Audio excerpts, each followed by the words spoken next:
Hello and welcome. If you enjoy exploring fascinating stories, learning new things, and diving deep into amazing content, you're in the right place. Don't forget to hit that subscribe button and ring the notification bell so you never miss an update. Join our community today and be part of the journey. The night draws in and the air thickens with stories older than civilization itself. Greek mythology opens with mystery. Before Olympus soared and before earth, sea or sky took their form, there was only chaos. But this chaos was not mere disorder. It was primordial, swallowing sound and meaning alike, a void deeper than words. Out of this emptiness, a peculiar kind of existence stirred. Gaia, the vast earth, unflinching and fertile, Tartarus, the abyss beneath the land, black and unknowable, and Eros, force of longing and connection, the silent engine of creation. These figures were not gods as later ages would know not yet. They were essences with names beyond time. From the void the night emerged, wrapped so close in shadow that even chaos shrank away. Nyx, the bringer of darkness, and Erebus, shade of the underworld, stood side by side in a world barely breathing. Their union birthed 2 children, Ether, a rare and pure air only gods could inhale, and Hemera, the day eternally chasing her mother's shadow across the world. Thus began the endless chase. Darkness surrendered to light and reclaimed it in a cycle not forged in science but in myth. Gaia, the earth, did not stay dormant. Patient and nurturing, she brought forth Uranus, the sky studded with stars, a sun and consort in one sweep of fate. When he arched over Gaia, the world found its first proper shape. Sky stretched above a waiting, fertile land. From Gaia's body also came mountains, proud, wild and tumbling into the daylight and Pontus, the restless sea that surged before ships or monsters ever dared its domain. Together, earth and sky formed the first true pair. Their union gave birth to the Titans, a dozen colossal beings, 6 sons, 6 daughters, whose powers would decide the fate of cosmos long before the names of Zeus and Hera adorned clouds and thunder. Among the sons, Oceanus, encircling river, Hyperion, lord of light, Coeus, wise inquirer, Crius, constellation keeper, Iapetus, ancestor of men, and Cronus, cunning and youngest. The daughters, Theia, mother of sun and moon, Rhea, matriarch of gods, Themis, goddess of law, Mnemosyne, living memory, Phoebe, brilliant one, Tethys, nurturing sea. But Gaia's womb was not spent. She bore monsters too, Cyclops with a single blazing eye, smiths forging lightning and braving any terror, and the 100-handed ones, each with 50 heads and 100 arms, able to shake the roots of the world when enraged. Uranus, reigning above, was appalled by these grotesque children.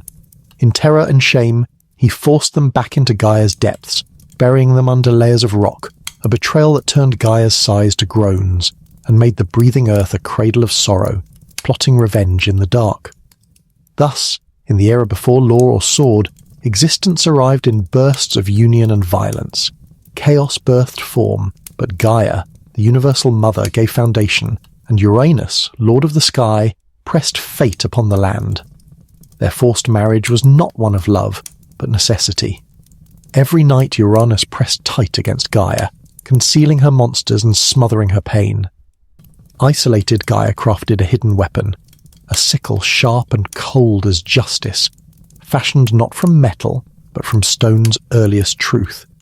She gathered her Titan sons in secret, revealing her agony. "Who will defend your brothers?" she asked. "Who will end your father's tyranny?" One by one, fear silenced them, save Cronus, clever and resolute. Gaia gave him the sickle and instructed the trap. The sky descended, his ritual unchanged. Cronus from the darkness struck and cut, severing Uranus's source of power, casting flesh into the sea. From sea foam rose Aphrodite, impossibly beautiful, a goddess whose allure would one day ignite wars and topple kings. Yet Gaia's retribution did not end with blood. From those crimson drops spawned vengeful furies, giants and wild nymphs, cornerstones of deeper myths and future prophecies. Uranus, dethroned, gave a warning, a curse to echo eternally. Just as I fell by my own son, so shall my son be cast down in turn. Thus Cronus inherited the sky, his reign clouded by destiny's shadow, whispering threats into every night. This concluded the saga of Uranus and began the Age of the Titans, an epic radiant, fearful, and full of future storms. The world recovered. A sky no longer chokes the land, and the Titans, once suppressed, stood tall. Cronus, shrewd and haunted, hid the sickle, its memory a secret. Freed from suffering, Cronus ruled and took Rhea as wife, ushering in a golden age where mortals lived without hunger or pain, the earth joyous and just. But peace, as history always teaches, is brief. Rhea bore Cronus many children. With each birth, he remembered Uranus's curse. In dread, he devoured each child, Hestia, Demeter, Hera, Hades, Poseidon, hoping to defy the prophecy. Rhea, bereft, resolved to save her last child. She fled to Crete, giving birth in secret to Zeus, who from his first breath proved different eyes alive with fate, a cry that shook the trees. To fool Cronus, Rhea wrapped a stone as a swaddled infant, and Cronus, suspecting no trick, devoured the false child. Zeus grew in hidden caves, nurtured by Amalthea, the divine goat, and guarded by warriors who clashed shields to mask his cries. Raised away from Cronus's gaze, Zeus matured among nymphs and shepherds, learning wisdom and ambition. Ultimately, Gaia, wronged yet again by Cronus, whispered rebellion into Zeus's dreams. With the aid of Métis, the Titaness of cunning, Zeus returned, disguised, and tricked Cronus into swallowing a potion, forcing him to vomit up his lost children, now full-grown and divine. Never would they forget the darkness of their imprisonment. Reunited, Zeus and his siblings faced the old order. The war erupted, Olympians against Titans rending earth and sky. Lightning shattered clouds, mountains became weapons, and oceans boiled with thunder. Gaia advised Zeus' victory would require releasing the 100-handed ones and Cyclops, buried deep in Tartarus. Liberated and grateful, these monsters gifted Zeus his thunderbolt, Poseidon a trident, Hades an invisible helm. The tide turned, and the Titans were defeated, cast into Tartarus behind gates that never rust. So ended the Titan Age, and from the ashes of war Zeus claimed dominion after casting lots with his brothers. The sky belonged to Zeus, the seas to Poseidon, the underworld to Hades. The earth remained common, a realm where gods and mortals might meet. Peace, fragile and uneasy, settled Olympus rose as the new throne of gods. With Zeus enthroned atop Olympus and the world divided among his siblings, a new era unfolded, one marked by the interplay of gods and mortals, by conflict and reconciliation, and by mythic stories that shaped generations. The Olympians, though rulers of the heavens, did not remain apart from the world below. Their passions, rivalries, and decrees rippled through the mountains, forests, and seas, affecting every living creature. Olympus itself became a court not only of power, but of intrigue, where each god and goddess carried their own burdens, ambitions, and ancient wounds. Throughout this vibrant age, the gods frequently descended from their cloud-crowned palace to interact with mortals. Sometimes they came as tempters offering wisdom, magic, or love. Sometimes they arrived in vengeance and wrath, their interventions birthing both tragedy and glory. Mortal heroes, born of divine unions or chosen by fate, emerged to undertake quests, challenge monsters, and on rare occasions defy the gods themselves. These demigods walk the line between two worlds, a realm of possibility and peril, of promise and curses. Among these heroes was Perseus, whose fate began not on a battlefield, but in the shadows of prophecy and fear. A king, afraid of a message delivered by oracles, imprisoned his daughter in a bronze tower, hoping to forestall doom. Zeus, in the guise of golden rain, found her and fathered Perseus, a child marked by destiny. Cast into the sea in a chest, mother and son survived, and were raised by a fisherman, simple acts, from which destinies often spring. Perseus would go on to slay the Gorgon Medusa with gifts from Hermes and Athena, escape with the winged horse Pegasus, rescue Andromeda from a monster, and inadvertently fulfill the prophecy that haunted his grandfather. In his wanderings and battles, Perseus set the stage for future generations of legendary Greek heroes. The threads of fate next wove the story of Heracles, a hero unrivaled in strength yet hounded by sorrow and trial. Born of Zeus's union with a mortal queen, Heracles faced the ire of Hera, who attempted to destroy him from infancy. Possessed of immense power and driven by both anger and grief, Heracles performed acts that would become the measure of heroism itself, slaying the Nemean lion and the Hydra, capturing the Ceryneian hind and the Erymanthian boar, cleansing the Augean stables, defeating deadly birds and bulls, and journeying to the edge of the known world. He even returned from Hades with Cerberus in tow. Every labour was a battle not only against monsters, but against his own suffering striving for redemption, amid divine torment. Ultimately, Heracles was claimed by death, yet lifted to immortality, joining the gods as a symbol of endurance and triumph born from pain. In the shifting tapestry of myth, Theseus emerged as a hero of mind and statecraft. His journeys and battles were not only physical but also civic, leading the formation of Athens and the establishment of law and unity. He slew monsters, solved riddles, and ventured into the labyrinth to defeat the Minotaur, aided by the love and guidance of Ariadne. His life, marked by both daring and sorrow, reflected the turning of Athens from a collection of villages into a beacon of civilization and reason. The winds of legend next led to Jason, the prince exiled and returning to claim his birthright. His quest for the Golden Fleece brought together a brotherhood of heroes, Heracles, Orpheus, Atalanta, and others, each adding their own legend to the Argo's voyage. Love, betrayal, and sorcery danced through Jason's story, as Medea, daughter of the king he challenged, aided and cursed him in equal measure. Their union, marked by blood and vengeance, concluded with tragedy. Jason left broken, another reminder that ambition carries its own cost. As the Age of Heroes continued, the tragic line of Thebes offered a lesson in prophecy and fate. Oedipus, seeking truth and caught by the wheels of destiny, solved the riddle of the Sphinx but unwittingly fulfilled a curse, slaying his father and marrying his mother. His grief, blindness, and isolation echoed through his lineage, culminating in wars that ravaged the city and shattered its rulers. The lesson, fate, pursued or defied, finds its way. The Epic of Troy followed, fought for passion and pride, a war ignited by oaths, trickery, and the beauty of Helen. Kings and champions such as Achilles, Hector, Odysseus, and Ajax clashed on the city's plain, driven by divine forces or their own flaws. 10 years marked the siege, each year deeper in blood and loss. The city fell not by force but by cunning. The wooden horse, the betrayal of the gods, and the undying oath-bound fury of men. The aftermath stretched through the winding odysseys of survivors, haunted by the scars of battle and the consequences of their choices. With every generation, myth wove lessons. Glory and sorrow, ambition and downfall, love and betrayal. The power of the gods was immense, yet mortals in their striving sometimes forged their own legacy, immortal through story if not through life. The Olympians watched and intervened, but with each tale, each hero's struggle, each city's rise and fall, the boundaries between divine and mortal blurred. As Olympus flourished and the legends of gods and heroes echoed from mountaintop to city square, the world began to change in ways profound and irreversible. The Olympians ruled through a golden age of myth, but soon encountered questions posed not only by mortals, but by the whispers of fate and the slow march of time.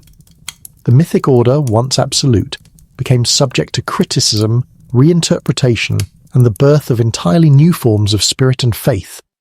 Greek philosophy, rising from the fertile soil of Ionia and Athens, started to erode traditional belief. The ancient thinkers looked beyond the thunderbolts of Zeus and the rituals extolling Demeter, questioning whether the gods truly shaped mortal destinies, or if the world was governed by reason, chance, and natural law.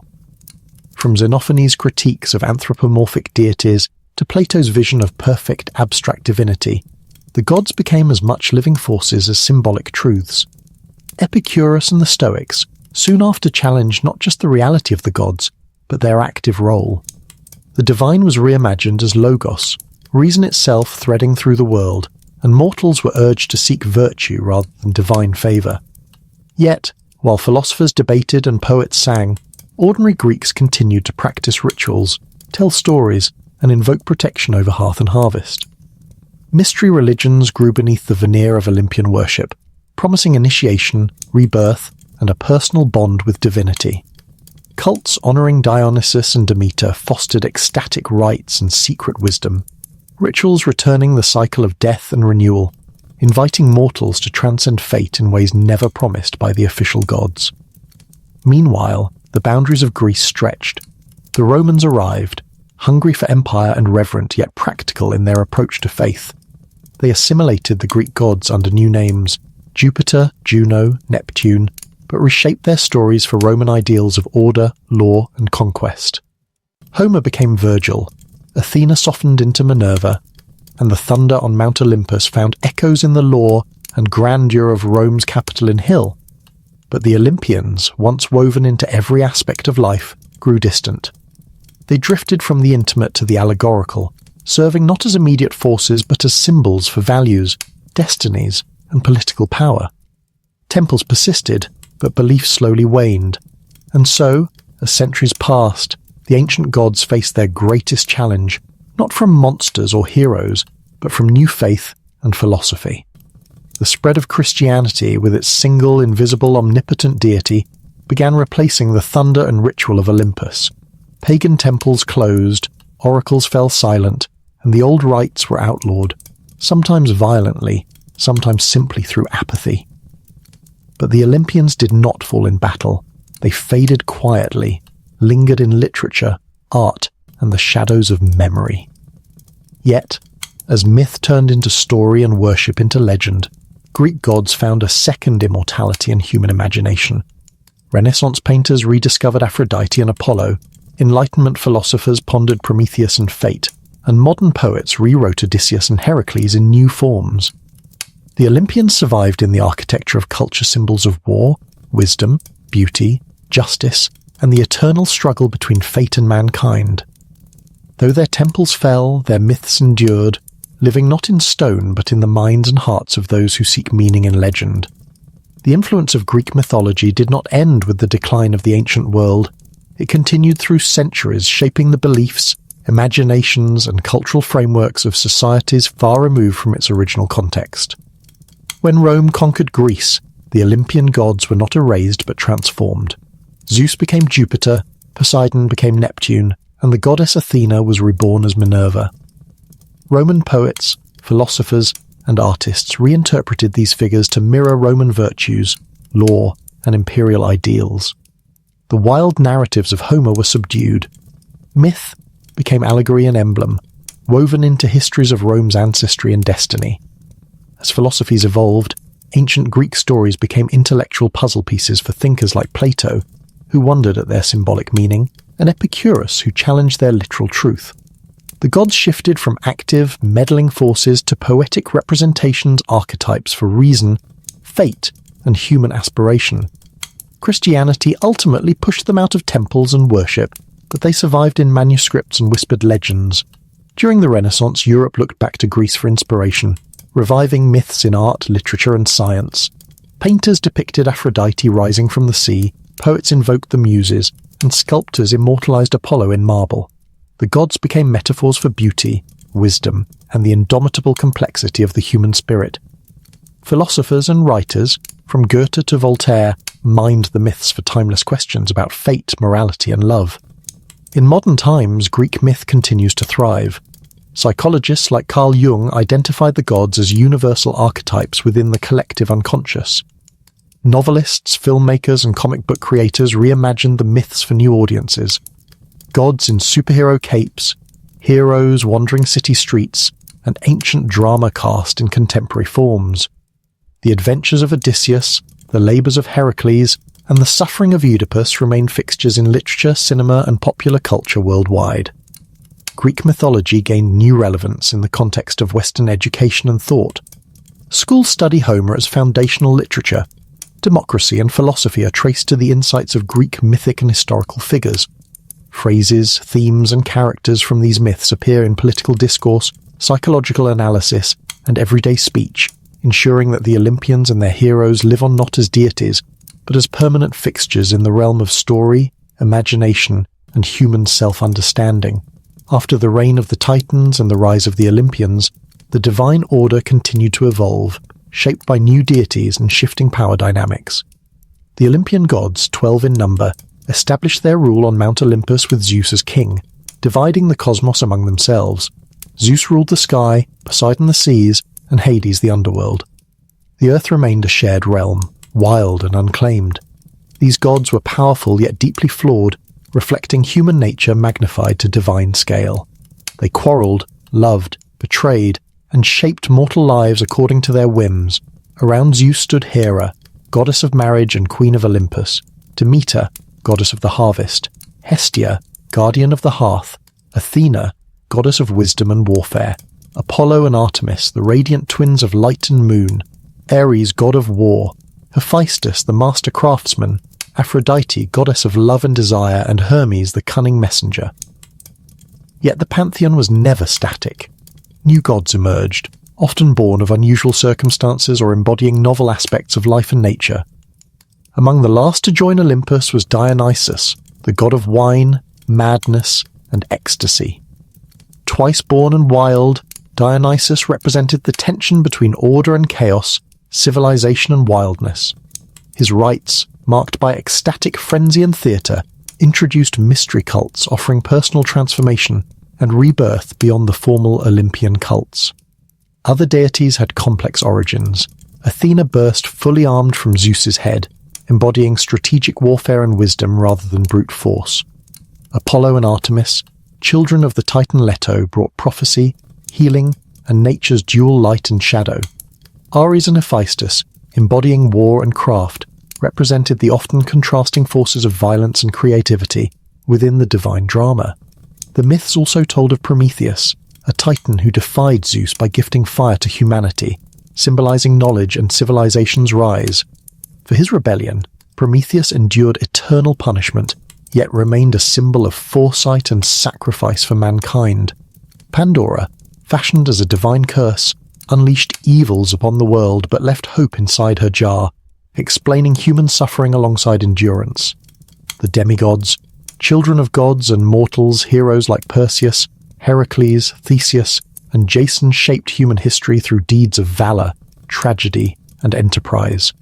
Their lives bridged divine ambition and human frailty, their stories interwoven with the gods' influence and fate's unyielding hand. This evolving pantheon and its stories reflected profound truths about power, destiny, and the human condition. The myths explored how gods wielded forces beyond mortals' control yet remained entwined with humanity's joys and sorrows. As civilization progressed, myths adapted, offering layers of meaning from wild tales of monsters and battles to allegories of morality, leadership, and existential struggle. The age of Olympian gods signaled not finality but transformation. New deities, cults, and philosophies emerged, challenging old orders and broadening the divine landscape. These changes foreshadowed shifts that would echo far beyond Greece, influencing cultures and religions for millennia to come. Throughout history, the myths of ancient Greece have transcended the borders of time and space, deeply influencing art, literature, philosophy, and popular culture. The stories of gods and heroes have been retold in countless forms, each generation adapting their meanings to fit new contexts and questions. In the realms of Renaissance art and literature, myth became a fountain of inspiration. Artists resurrected gods and goddesses in paintings, sculptures, and plays, celebrating human beauty and divine mystery. Botticelli's Venus, Michelangelo's David, and countless others embody the Greek fascination with perfect form and heroic virtue. Writers like Shakespeare drew on mythic themes to explore human passion, tragedy, and identity. Philosophers and scholars sought to understand these stories beyond their surface narratives.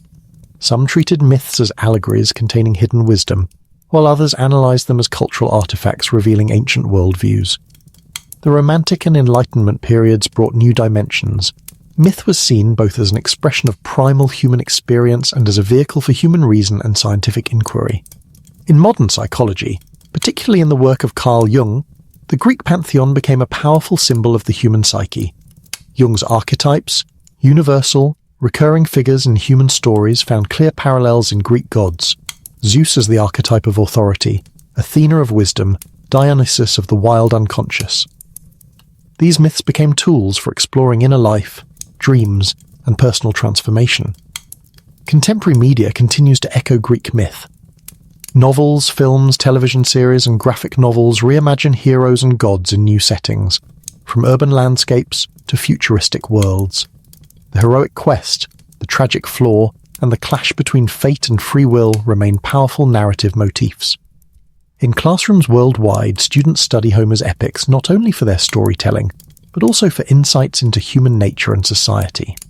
Even beyond strictly literary or academic circles, Greek mythology informs language and symbolism. Phrases like Achilles' heel, Pandora's box, Midas' touch, and Herculean effort are part of everyday speech, revealing the enduring influence of these ancient stories. Thus, Greek mythology is not merely a relic of the past. It lives on dynamically, continuing to shape culture, reflect human concerns, and inspire creative expression across the world. The gods of Olympus may no longer command the skies and seas, but their stories still illuminate the human journey, bridging the ancient and the modern with timeless power. Let me know if you would like the continuation for additional parts toward the full 20,000 words or a focus on specific myths or themes. Here is part 7, continuing the unique retelling with elaboration on how Greek myth has influenced subsequent civilizations and culture.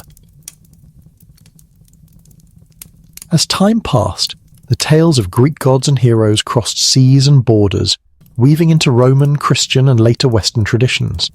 The Romans adopted much of the Greek pantheon, renaming and reshaping the deities to align with Roman ideals of power and society. For instance, Zeus transformed into Jupiter, embodying the Roman ideals of law and authority, while Hera became Juno, protector of marriage and the state. Romans placed great emphasis on ritual and state religion, integrating the myths into their expansive empire as symbols of unity and divine sanction. The enduring imagery of Venus, Mars, and Mercury speaks to the seamless blend of Greek creativity and Roman structure. Moving beyond antiquity, Greek myths flourished during the Renaissance, stimulated by revived interest in classical knowledge. Artists like Michelangelo and Raphael brought gods to life, embodying notions of beauty, heroism, and human emotion. Poets and playwrights drew from mythic narratives to explore universal themes of love, fate, and morality, reaffirming the human connection to these ancient stories. In more recent centuries, the philosophical and psychological interpretations of myth have deepened. The 19th and 20th centuries saw myth as a mirror of the human psyche, with figures like Prometheus representing the struggle for knowledge and defiance of limits, or Narcissus symbolizing self-obsession. The gods and heroes became archetypes used to decode human behavior and societal structures. Today, Greek mythology permeates popular culture, from blockbuster films reimagining Hercules or the Trojan War, to fantasy novels invoking mythic motifs of heroism and trauma. The adaptability of these myths ensures their survival, allowing each generation to rediscover and reinterpret their lessons in new forms.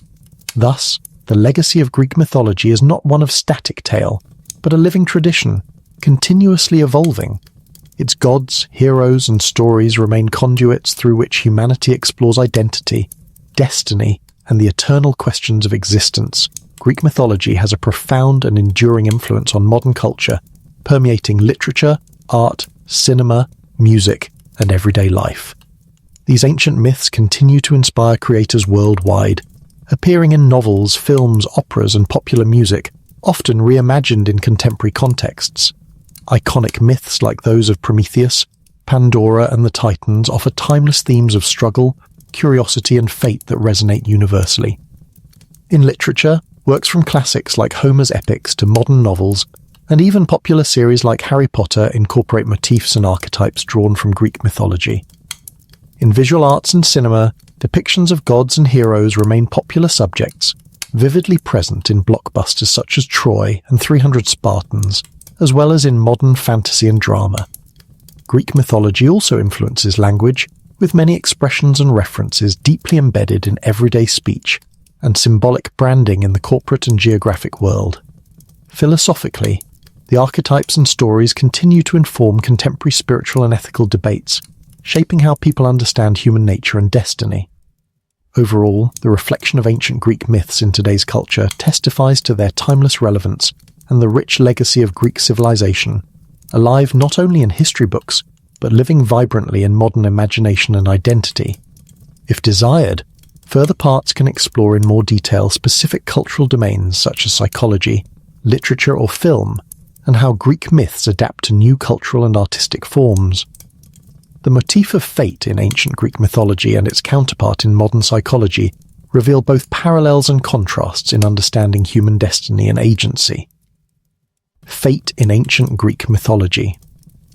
In Greek mythology, fate is embodied by the three Moirae, or fates Clotho, Lachesis, and Atropos, who spin, measure, and cut the thread of a person's life, governing the length and nature of existence. Their decisions are absolute and unchangeable, even by gods like Zeus. Human lives are embedded in this cosmic order, where destiny is predetermined but often intertwined with mortal choices and divine interventions. Myths like that of Oedipus illustrate the tragic tension between trying to escape fate and fulfilling it nonetheless. Fate serves as a force shaping identity, suffering, and morality, showing both limitations and responsibilities within human existence. Rituals, oracles, and the concept of hubris emphasize a recognition of fate's power and the necessity of humility and acceptance alongside personal action. Fate in modern psychology.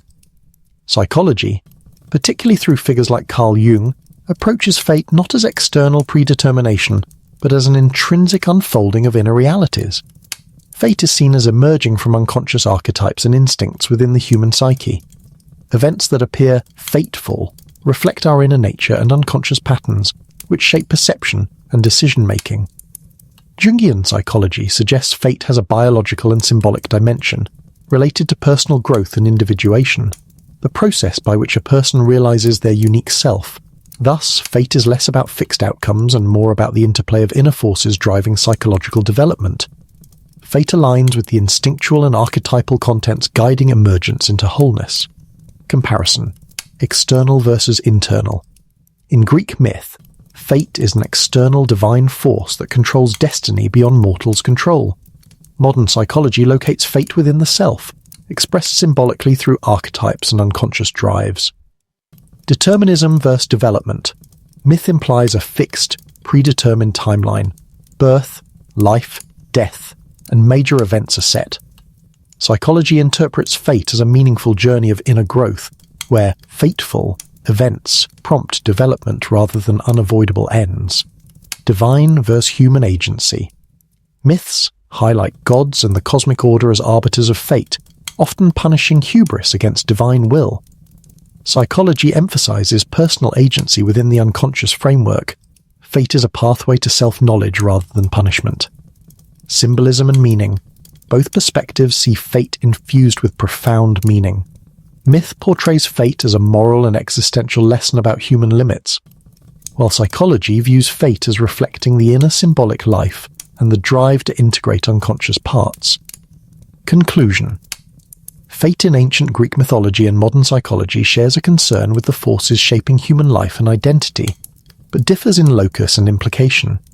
Myth sees fate as a powerful, external cosmic force, shaping mortal existence, often cruel and inexorable.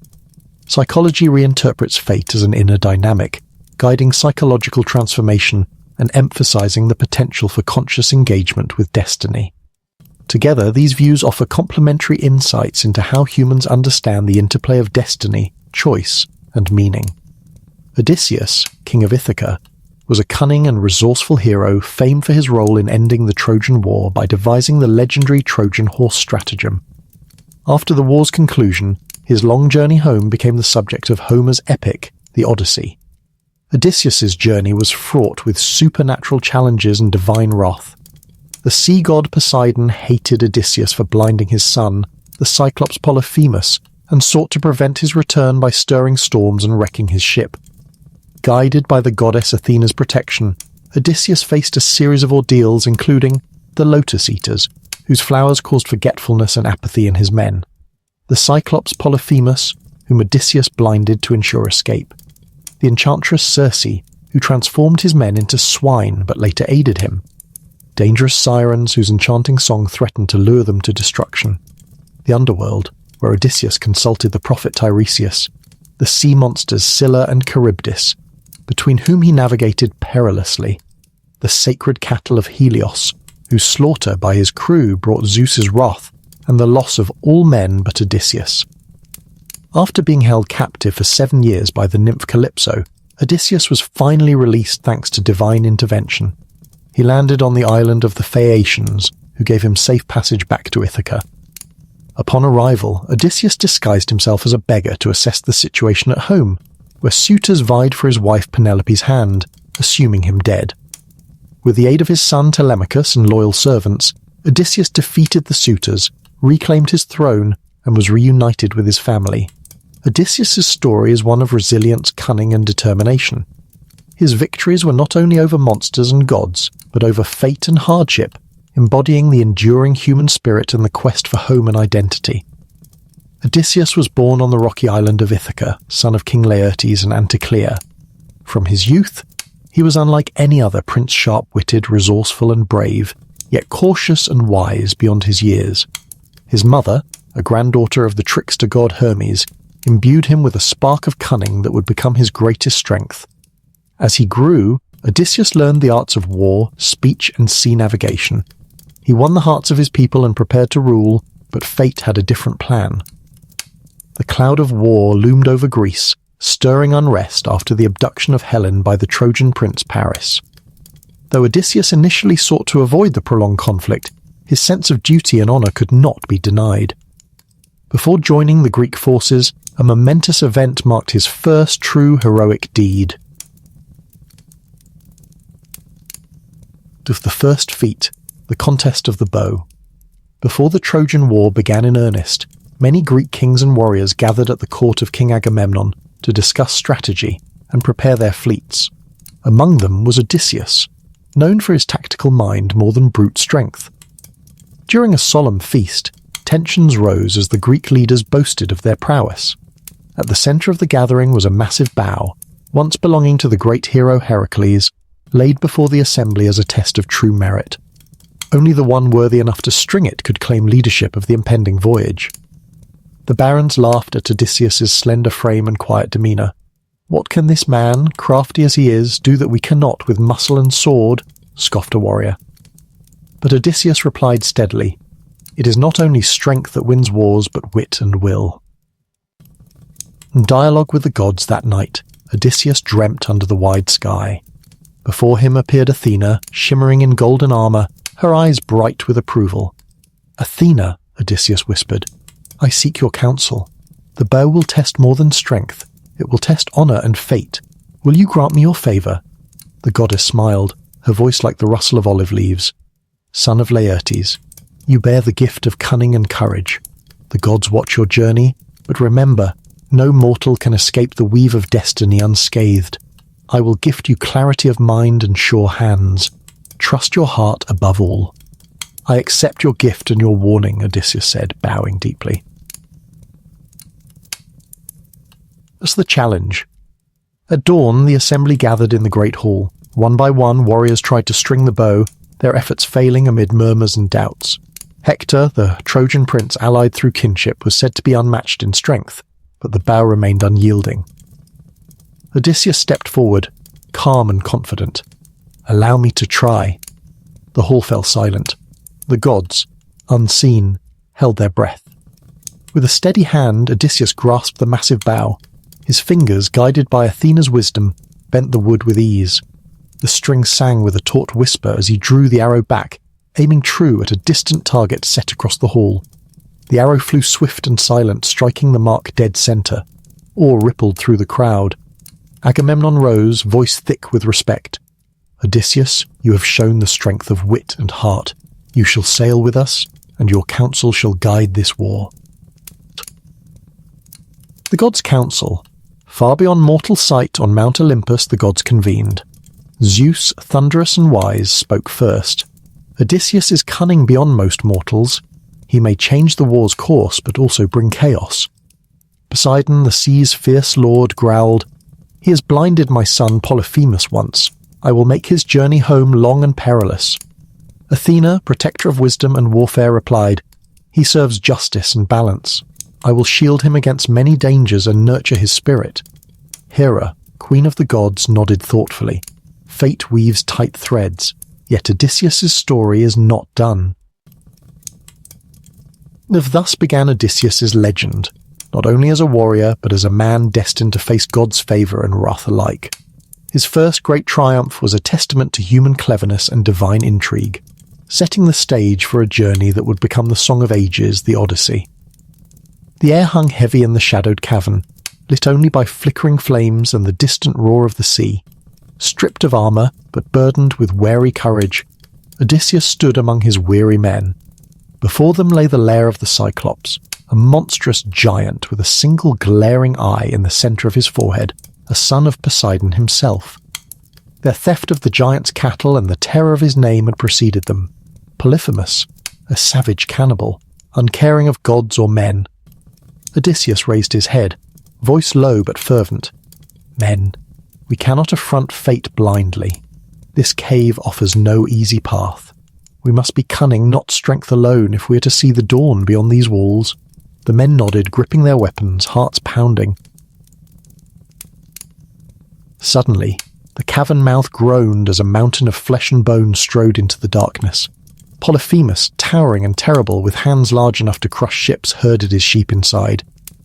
The massive stone was rolled before the cave's mouth, sealing the Greeks with doom. "Who trespasses upon my land?" The giant's voice boomed, shaking stone.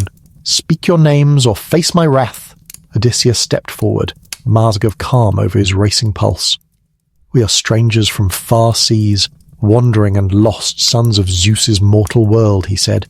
"We seek passage and will honour the gods. Fear us not." Polyphemus laughed, a sound like rocks grinding.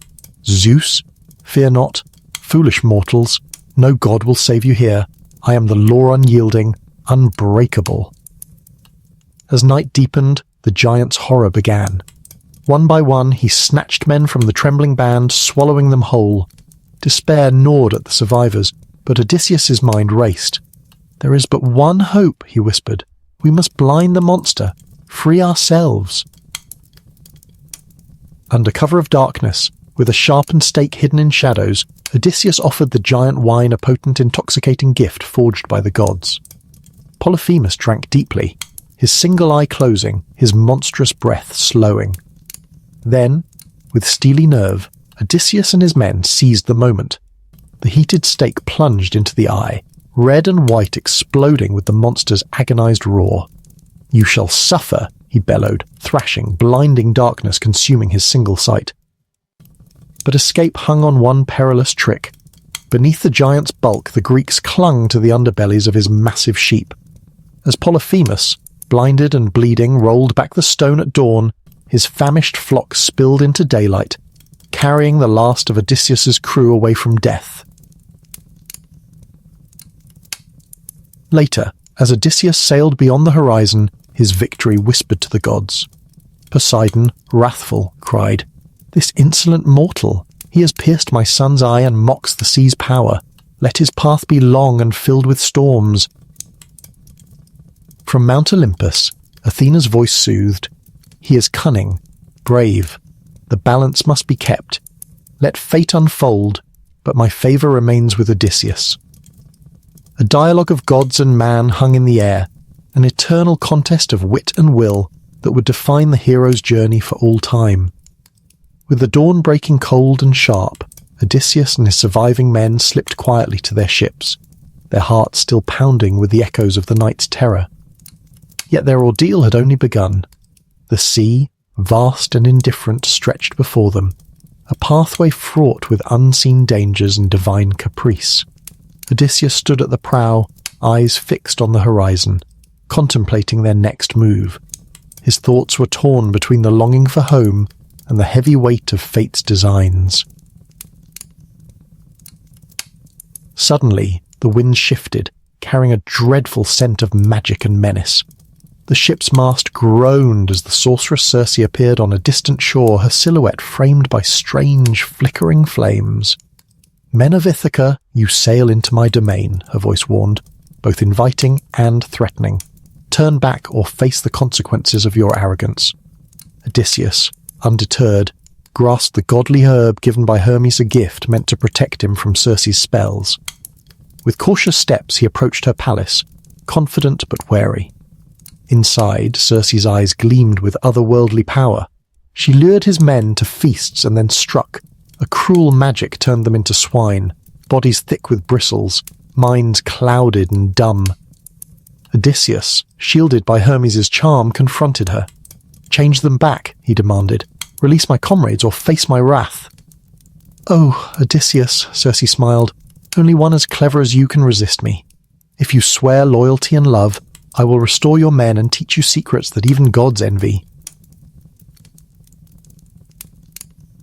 Their nights entwined in enchantment and counsel, Odysseus learned the ways of the winds, the song of the stars, and the perils of Scylla and Charybdis monsters lurking where sea and rock clash like titans. With Circe's blessing, the crew set sail anew, their spirits rekindled but the road ahead no less perilous. The gods, watching from their lofty thrones, whispered amongst themselves. "Odysseus grows stronger," Athena said, "but the trials will only harden him, shaping the hero he must become." Poseidon's rumble answered, "Let his path twist and turn, exposing his flaws and testing his resolve." The balance of favour and fury wove the tapestry of Odysseus's fate, marking each step with divine challenge and mortal courage. Would you like the next episode in this style, or focus on a particular mythic encounter from the Odyssey? Here is a dramatic narrative of Odysseus's early life and first heroic feat, including a dialogue with the gods.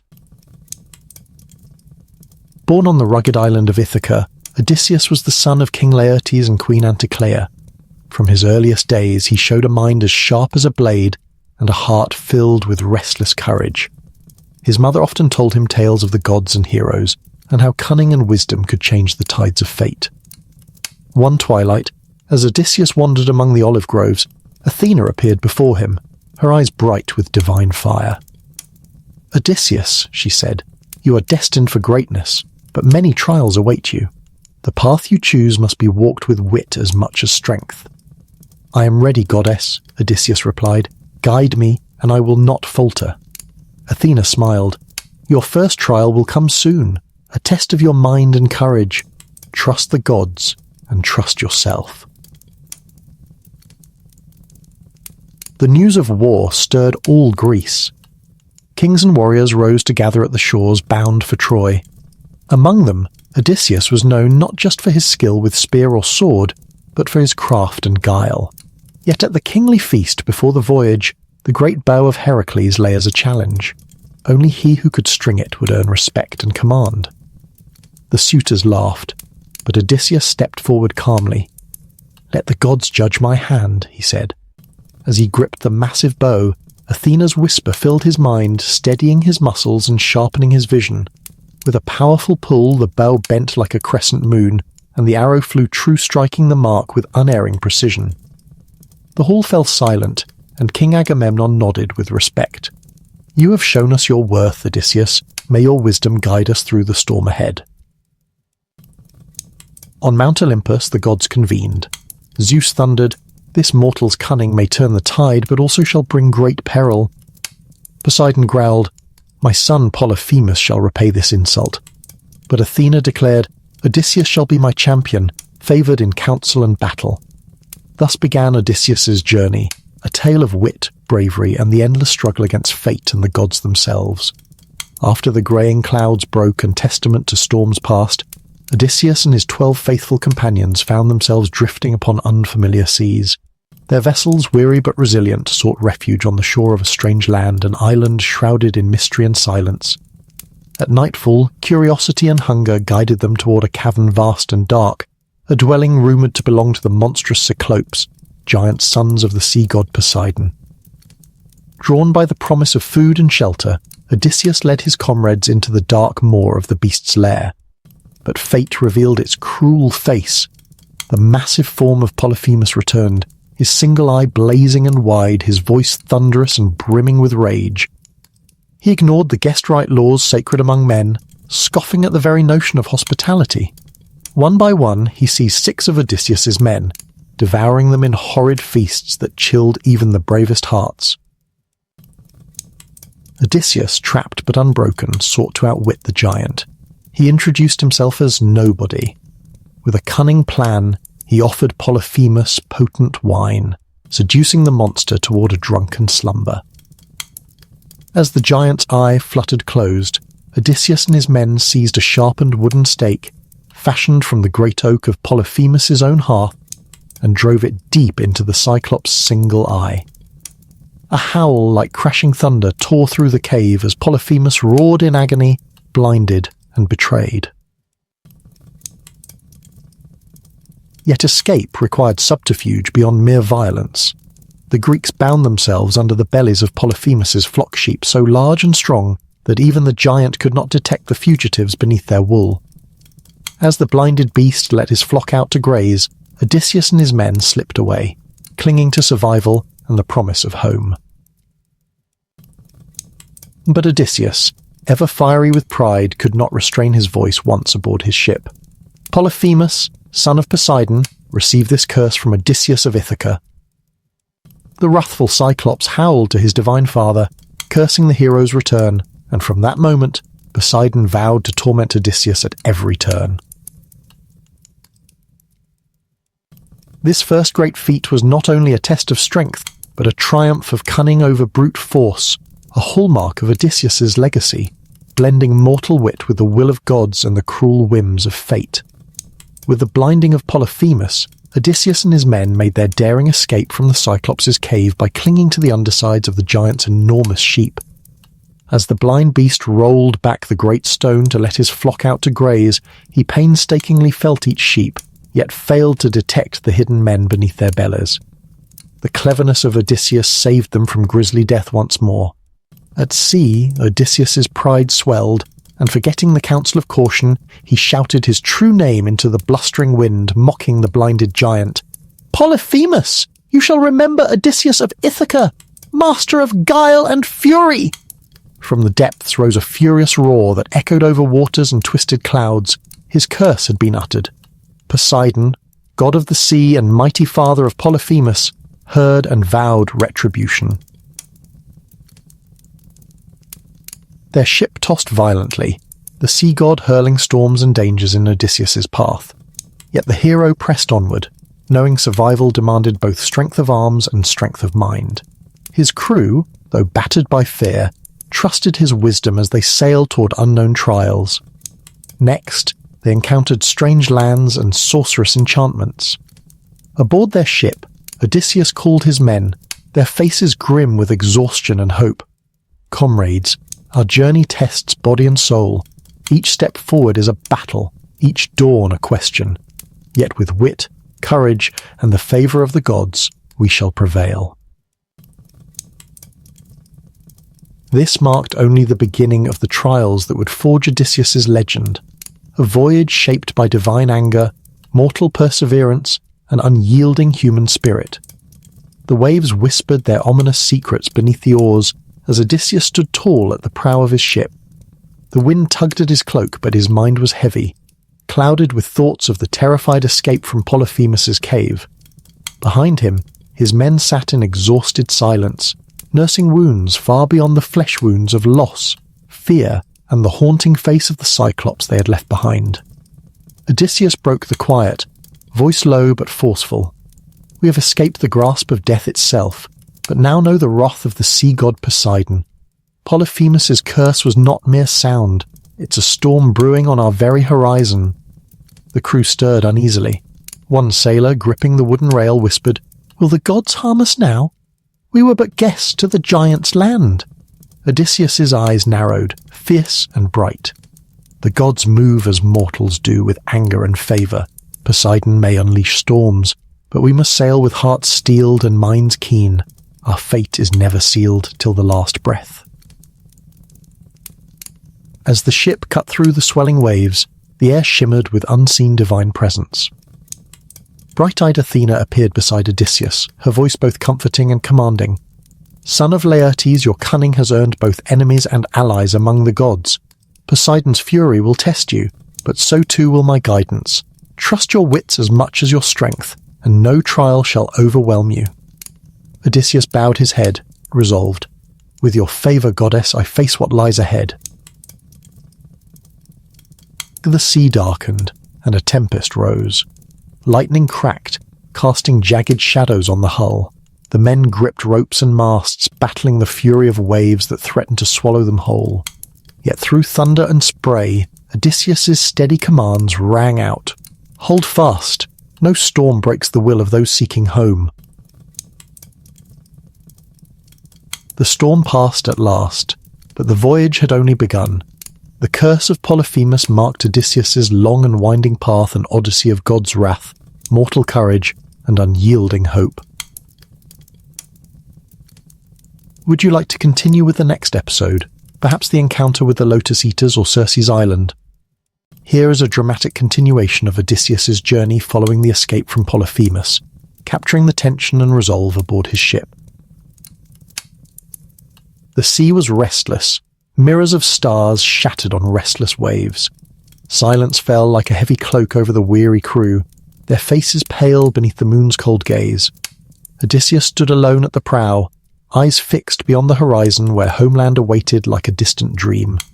His voice, though tinged with exhaustion, carried the strength of a leader born for such trials. "We have escaped the wrath of the Cyclops Polyphemus," he said, "but the sea god Poseidon's vengeance now follows us like a relentless shadow. Our journey will be long, and each day a battle of body and spirit." One of his men, voice trembling but resolute, spoke. "Tell us, master, how shall we face gods and monsters yet to come?" Odysseus turned, his gaze piercing. "With cunning, bravery, and the favour of those who watch and guide from Olympus, we sail not only the waves but the tides of fate itself." Athena, goddess of wisdom and war, silently appeared at his side, her presence a balm to mortal fears. "Odysseus," she whispered, "your path is shadowed but not lost. Trust your mind and your heart. I shall guard you, even when the world seems dark." The hero nodded.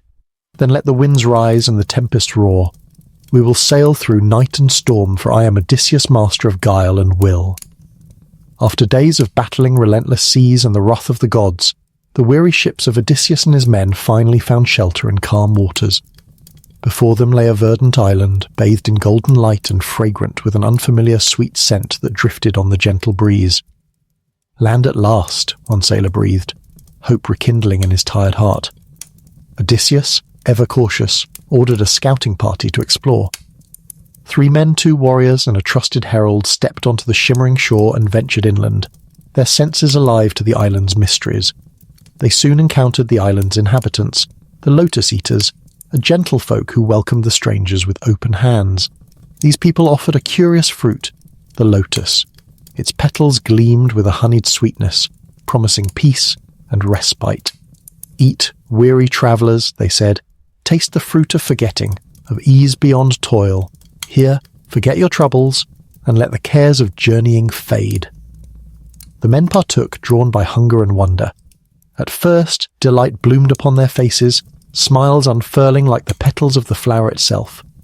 But soon a languor fell upon them, a heavy veil that dulled their memories and softened their desires. Thoughts of home, of wives and children, of kingdoms left far behind, slipped away like mist. One by one, the men sank to the earth, eyes glazed with forgetfulness, voices murmuring contentment. Back on the ship, Odysseus paced, the absence of his scouts pressing like a chain upon his spirit. Night deepened when the 3 survivors staggered back, faces vacant, voices slack. "They speak no longer of home, master," said a sailor, unease steeping his words. Odysseus's gaze hardened. This fruit is a poison of the mind, a trap of ease that shackles the soul.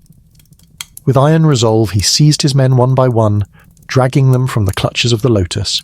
Chains were bound, ropes secured, perils averted by force as much as care. "Wake, sons of Ithaca," he commanded. "We sail this night away from temptation's grasp. The path home is shadowed and long, but duty calls us sharp as any spear." As the ships fled the fragrant isle, the spell of the Lotus Eaters lingered, a haunting reminder of the perils not only of sea and storm but of desire and forgetting that threaten every hero's heart. After successfully escaping from the terrifying Polyphemus, Odysseus and his men continued their treacherous voyage. Their next daunting challenge awaited on the island of the sorceress Circe, known as Circe or Circe in Greek mythology.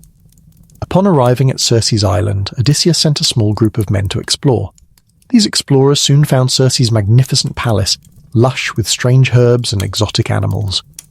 Welcoming the strangers with warm hospitality, Circe offered them food and wine. However, the seemingly generous gifts were laced with powerful magic that caused the men to lose their human forms, transforming instead into swine. Back on the ship, the surviving men were gripped by despair when one of the scouts returned, bringing grave news of the enchantress's treachery. Odysseus quickly resolved to intervene. Before advancing to Circe's palace, he encountered the god Hermes, who appeared to him in the night. Hermes bestowed upon Odysseus a magical herb called moly, a protection against Circe's sorcery, and instructed him in how to confront the witch.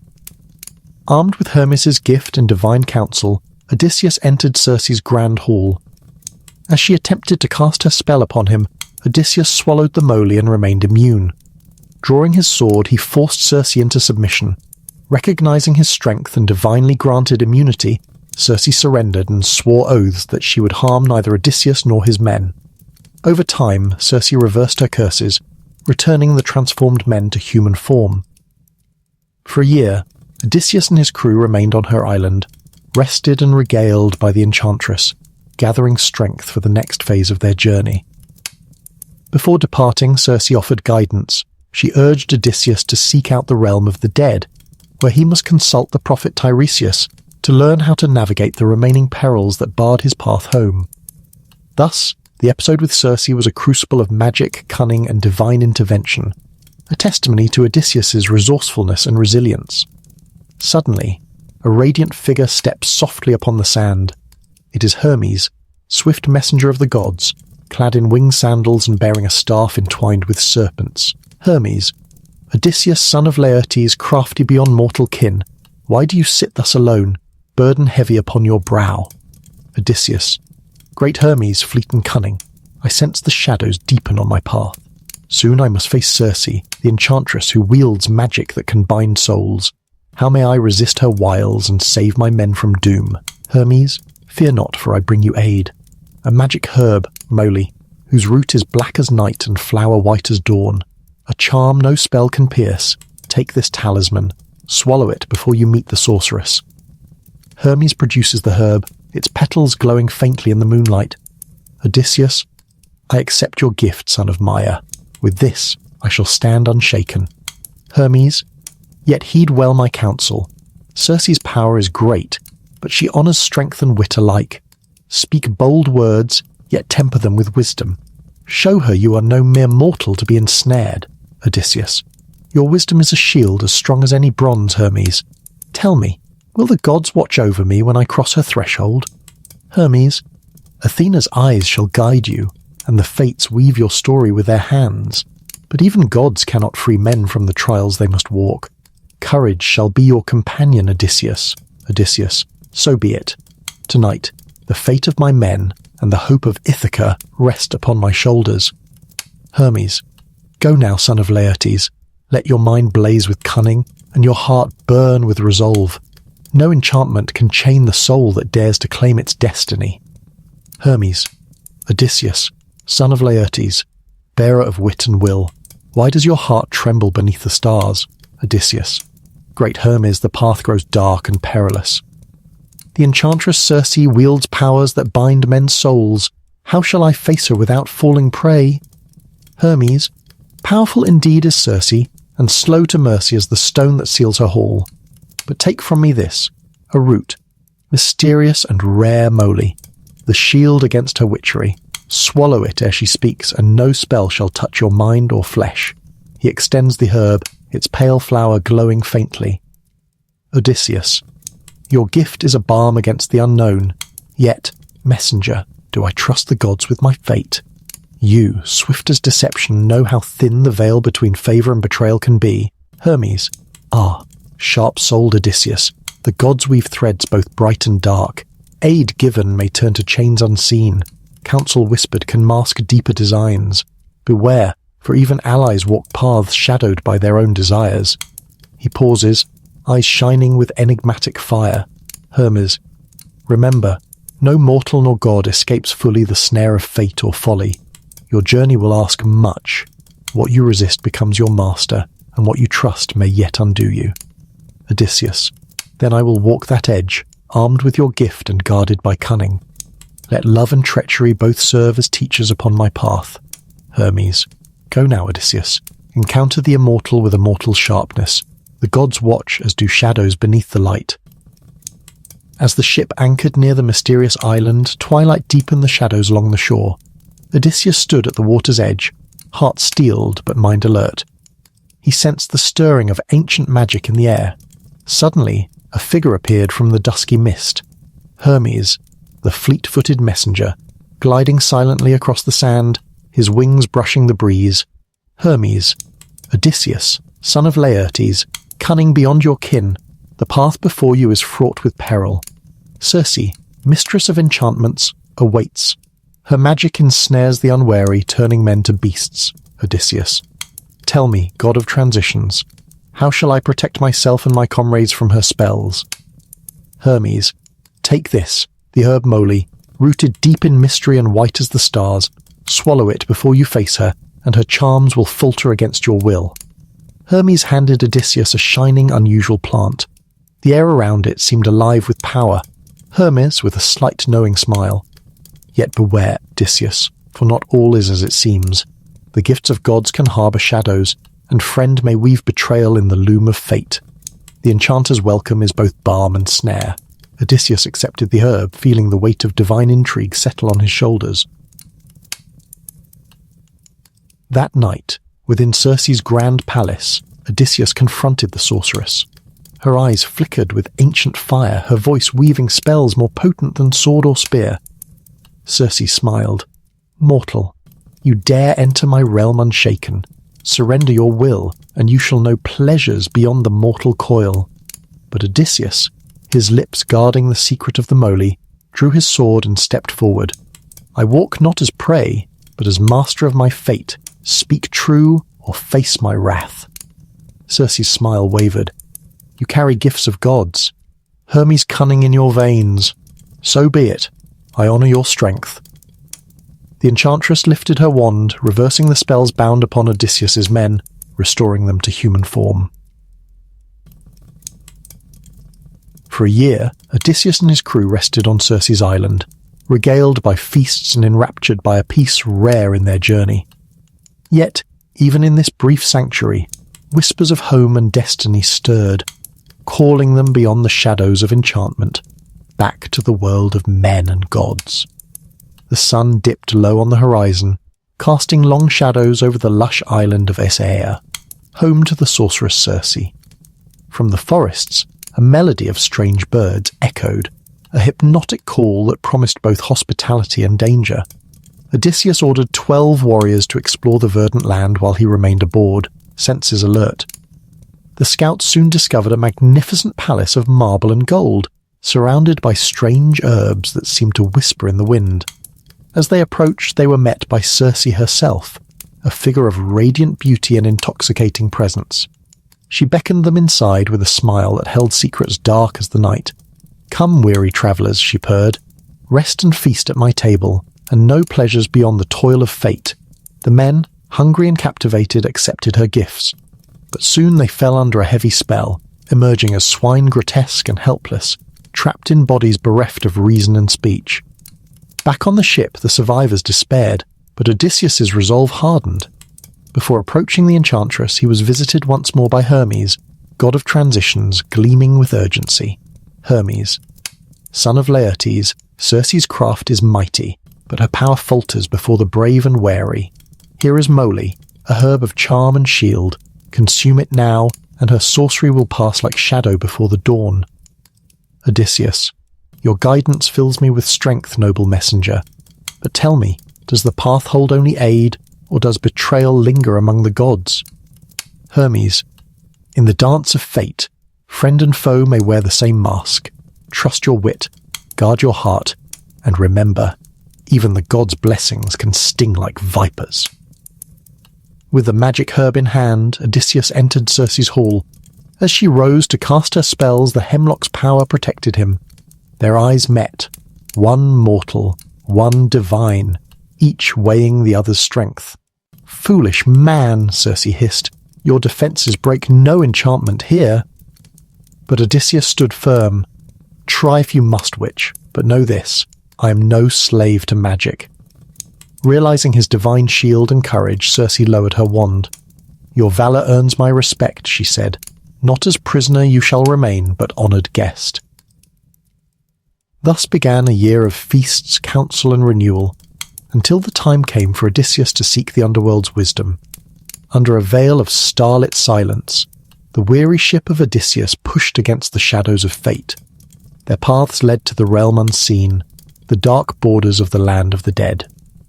Ahead lay the entrance to Hades, where the veil between life and death thinned like gossamer. Odysseus stood at the prow, resolve stealing his gaze. The time had come to seek the counsel of Tiresias, the blind prophet, whose wisdom could unlock the way home. On the shore of the netherworld, Odysseus performed the sacred rites. He dug a pit, poured offerings of milk, honey, wine and water, and sacrificed a black lamb, its life flowing into the earth. From the depths the phantoms stirred, silent shadows drifting forth, faces pale as moonlight, voices whispers on the wind. First arrived Elpenor, the young sailor lost to the sea, pleading for burial rites to ease his unrest. Next, Odysseus summoned the shade of his mother Anticlea, touching the veil of memory and sorrow with gentle words and bitter tears. Lastly, the prophet Tiresias rose, his voice ancient and grave. "Tread carefully, son of Laertes," Tiresias warned. "The path ahead is fraught with peril. To reach your home, you must heed the counsel. Avoid the cattle of Helios, for to slay them is doom." Odysseus listened, heart heavy but clear as dawn. "You must choose wisdom over might," Tiresias intoned, "for some fates are inescapable, but many are shaped by cunning and resolve." The shadowy assembly faded, and Odysseus, newly burdened with knowledge yet unbroken in spirit, prepared to depart the shadowed realms, steering toward the uncertain dawn of his homecoming. The dark sea stretched endlessly before Odysseus and his crew, weighed by the heavy knowledge of the trials yet to come.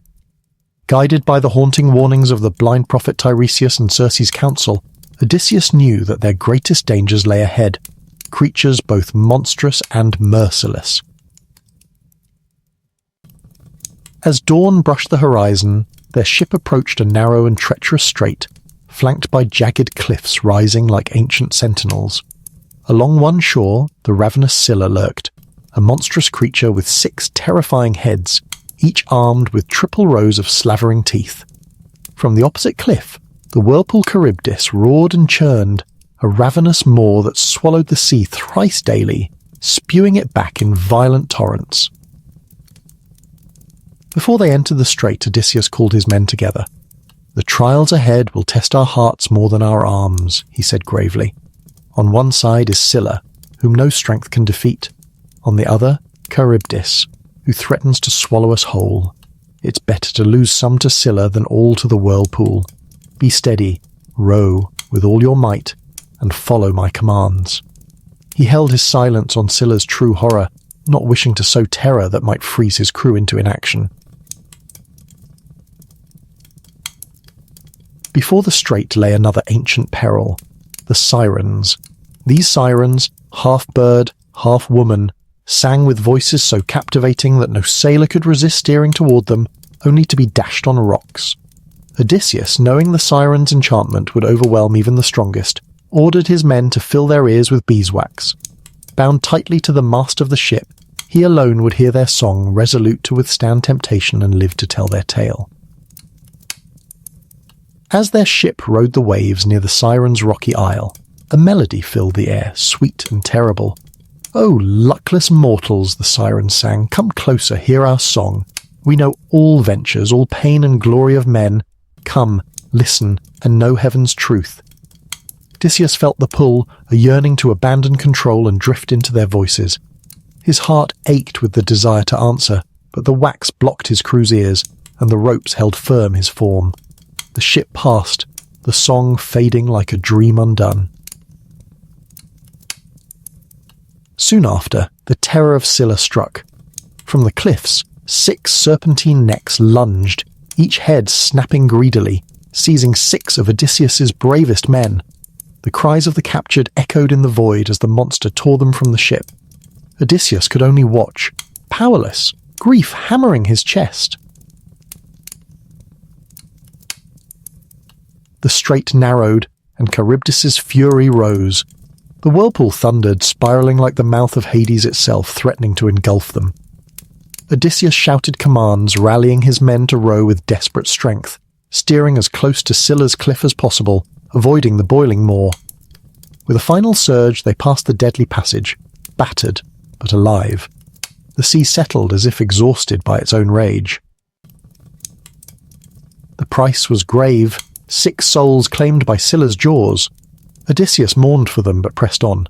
The journey home still stretched vast and uncertain.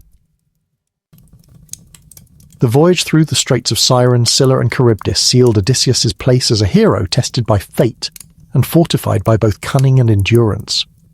After surviving the perilous straits of Scylla and Charybdis, Odysseus and his remaining men sailed onward, heavy with the loss of their comrades and burdened by the stern warnings of the shapeless fates. They soon reached the lush island of Thrinacia, known as the home of the sacred cattle of Helios, the sun god.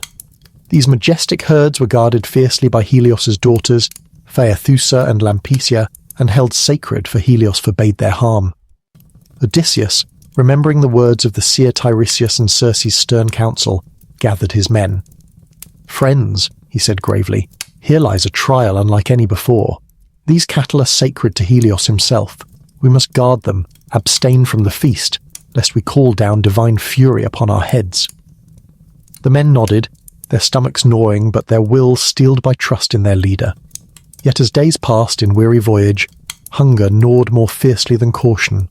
The men, driven by desperation and doubt, gathered in secret council. "Tomorrow," said the insidious Eurylochus, "we slaughter a few of these mighty beasts. What chance have we to perish before we even sail for home because of hunger?" Some murmured agreement, others bemoaned weakness, but in the night's cloak they felled several of the sacred cows. The aroma of roast spread, and with it came the laughter and songs that soothe mortal sorrow. But beneath the laughter, doom brewed silent and vast. And far above, in the celestial halls, Helios thundered to Zeus. "O mighty Zeus, father of gods and men," he cried, "my sacred flocks are slain by mortal hands. No mortal shall reach home unpunished who steals what is mine." Zeus, weighing the cosmic balance, nodded grimly. "Let Latona's son have justice," he decreed. "Let the sea swallow their ships, and their names be lost to the waves. Only their captain shall wrestle fate alone." That very night, a storm like no other whipped the skies and seas. Waves towered like mountains, and lightning split the darkness. The god's wrath descended as a tumultuous tempest, scattering the fleet of Odysseus. Ships splintered, men screamed and drowned. 12 ships were lost, and hundreds perished beneath the furious ocean. Only Odysseus survived, clinging to a battered plank, battered but unbroken. He drifted until dawn broke on the lonely shore of the island of Calypso, where the nymph with golden hair would claim him for 7 long years. Thus, the breach of divine command regarding the sacred cattle sealed the doom of most of Odysseus's men, marking a sorrowful turning point in the long journey home. Would you like to continue with the account of Odysseus's years on Calypso's island or return to other adventures? Here is a continuation of the story about the cattle of Helios. After sailing past the dangers of Scylla and Charybdis, Odysseus and his men arrived on the island of Thrinacia, home to the sacred cattle of Helios, the sun god. The island was lush and abundant, but the cattle there were no ordinary beasts. They belonged to Helios himself, and were under the watchful guard of his daughters, Phaethusa and Lampecia. The cattle were immortal and sacred. None but the god could slay them. Odysseus urged his men to avoid harming the cattle, recalling the warnings from the prophet Tiresias and the enchantress Circe. "These cattle are consecrated to the sun," he said gravely. "They must not be touched, for to kill them would bring about our doom." For a long time the men obeyed, but hunger gnawed at them. Their provisions were exhausted, and the sea journey had wearied them greatly. One day, a heated debate broke out among the crew. Led by Eurylochus, one of the crew members, The men argued that death by starvation was worse than divine anger. "We will not perish starving while these great beasts graze unslain," Eurylochus declared. "Better to risk the wrath of gods than to die by slow hunger." Against Odysseus's counsel, the crew slaughtered several of the cattle. They feasted on the meat and rejoiced, but their joy was short-lived. From Mount Olympus, Helios cried out in fury to Zeus, his voice echoing like thunder. "My sacred cattle have been killed by mortals," he fumed. "If no punishment is dealt, I will shine down upon the land of the dead instead of the living." Zeus, wishing to uphold justice, hurled a mighty thunderbolt on the sea, and a devastating storm consumed the flotilla of Odysseus. All of the ships were wrecked except Odysseus's own, and all his men perished in the waves. Odysseus alone survived, clinging to a piece of wreckage, bearing the burden of defeat and loss. His journey had become lonelier and more dangerous as the storm pushed him toward the island where the nymph Calypso awaited. For 7 long years, the island of Ogygia was both prison and haven for the weary wanderer Odysseus. The nymph Calypso, daughter of the earth god Atlas, had found him washed ashore upon the remnants of his shattered ship.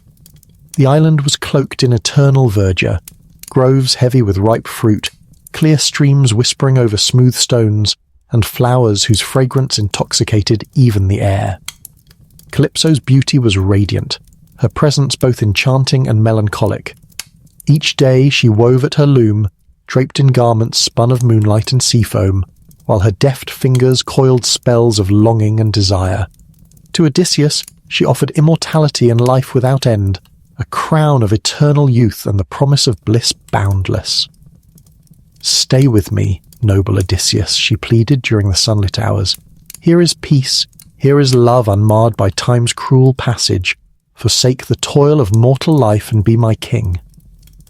Yet Odysseus' heart ached with the distant memories of Ithaca, of his wife Penelope and son Telemachus. His soul was inflamed with yearning that not even Calypso's divine allure could quench.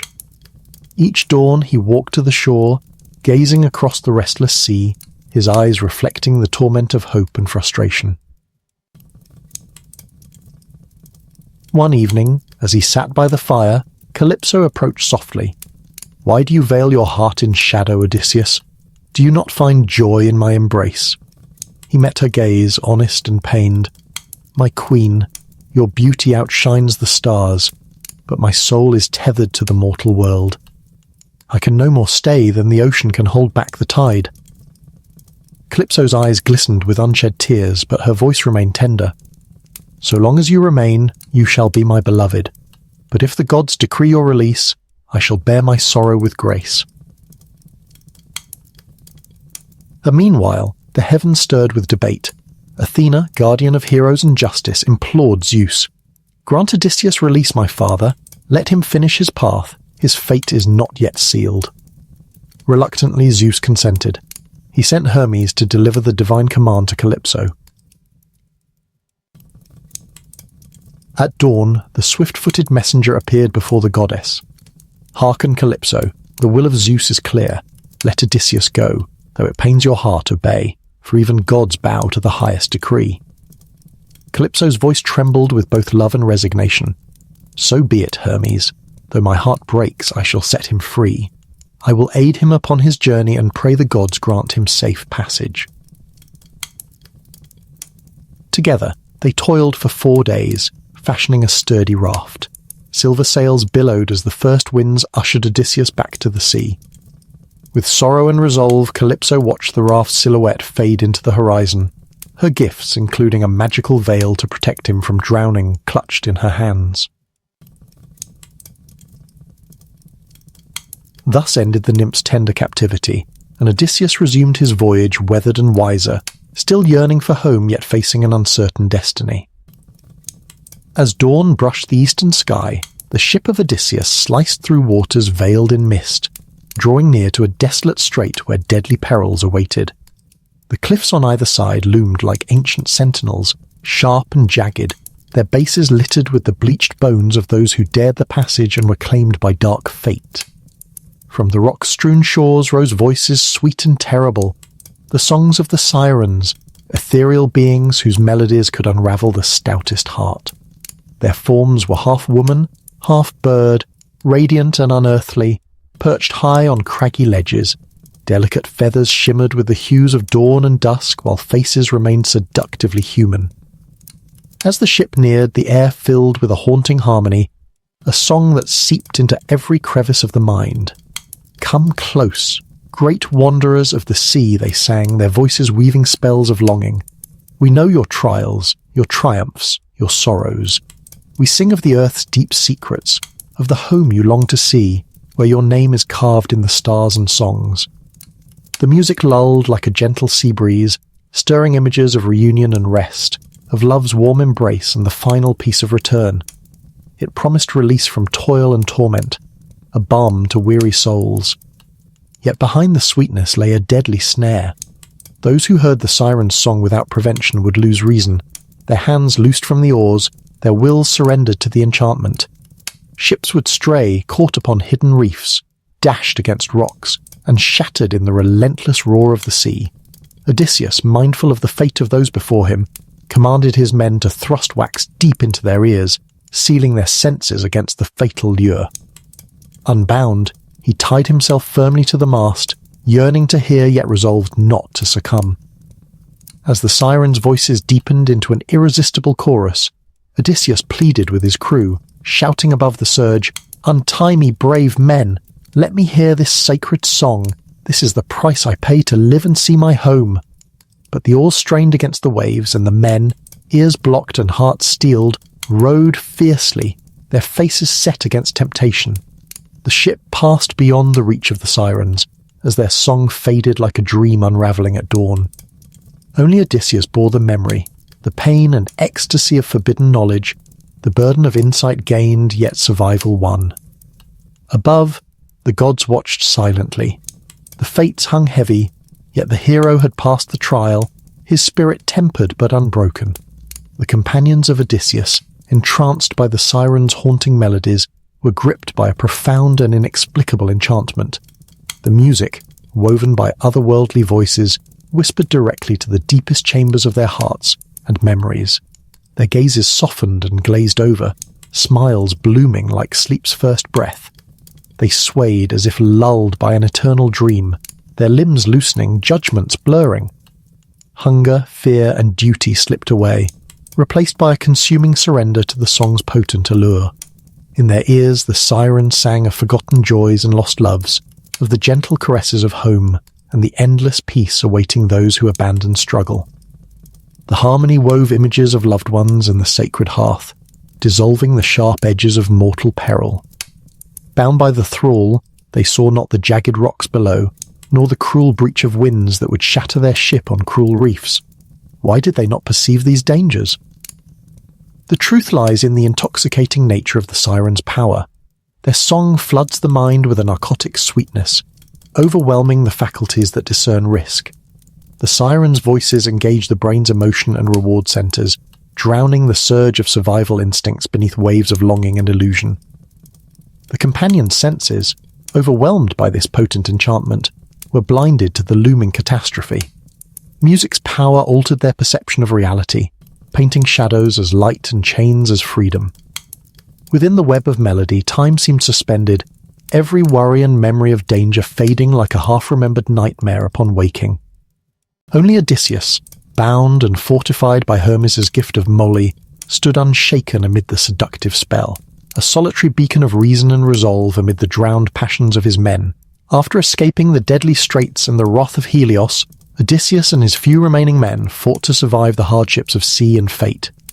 The hero's leadership held the fragile crew together through storms, loss, and despair.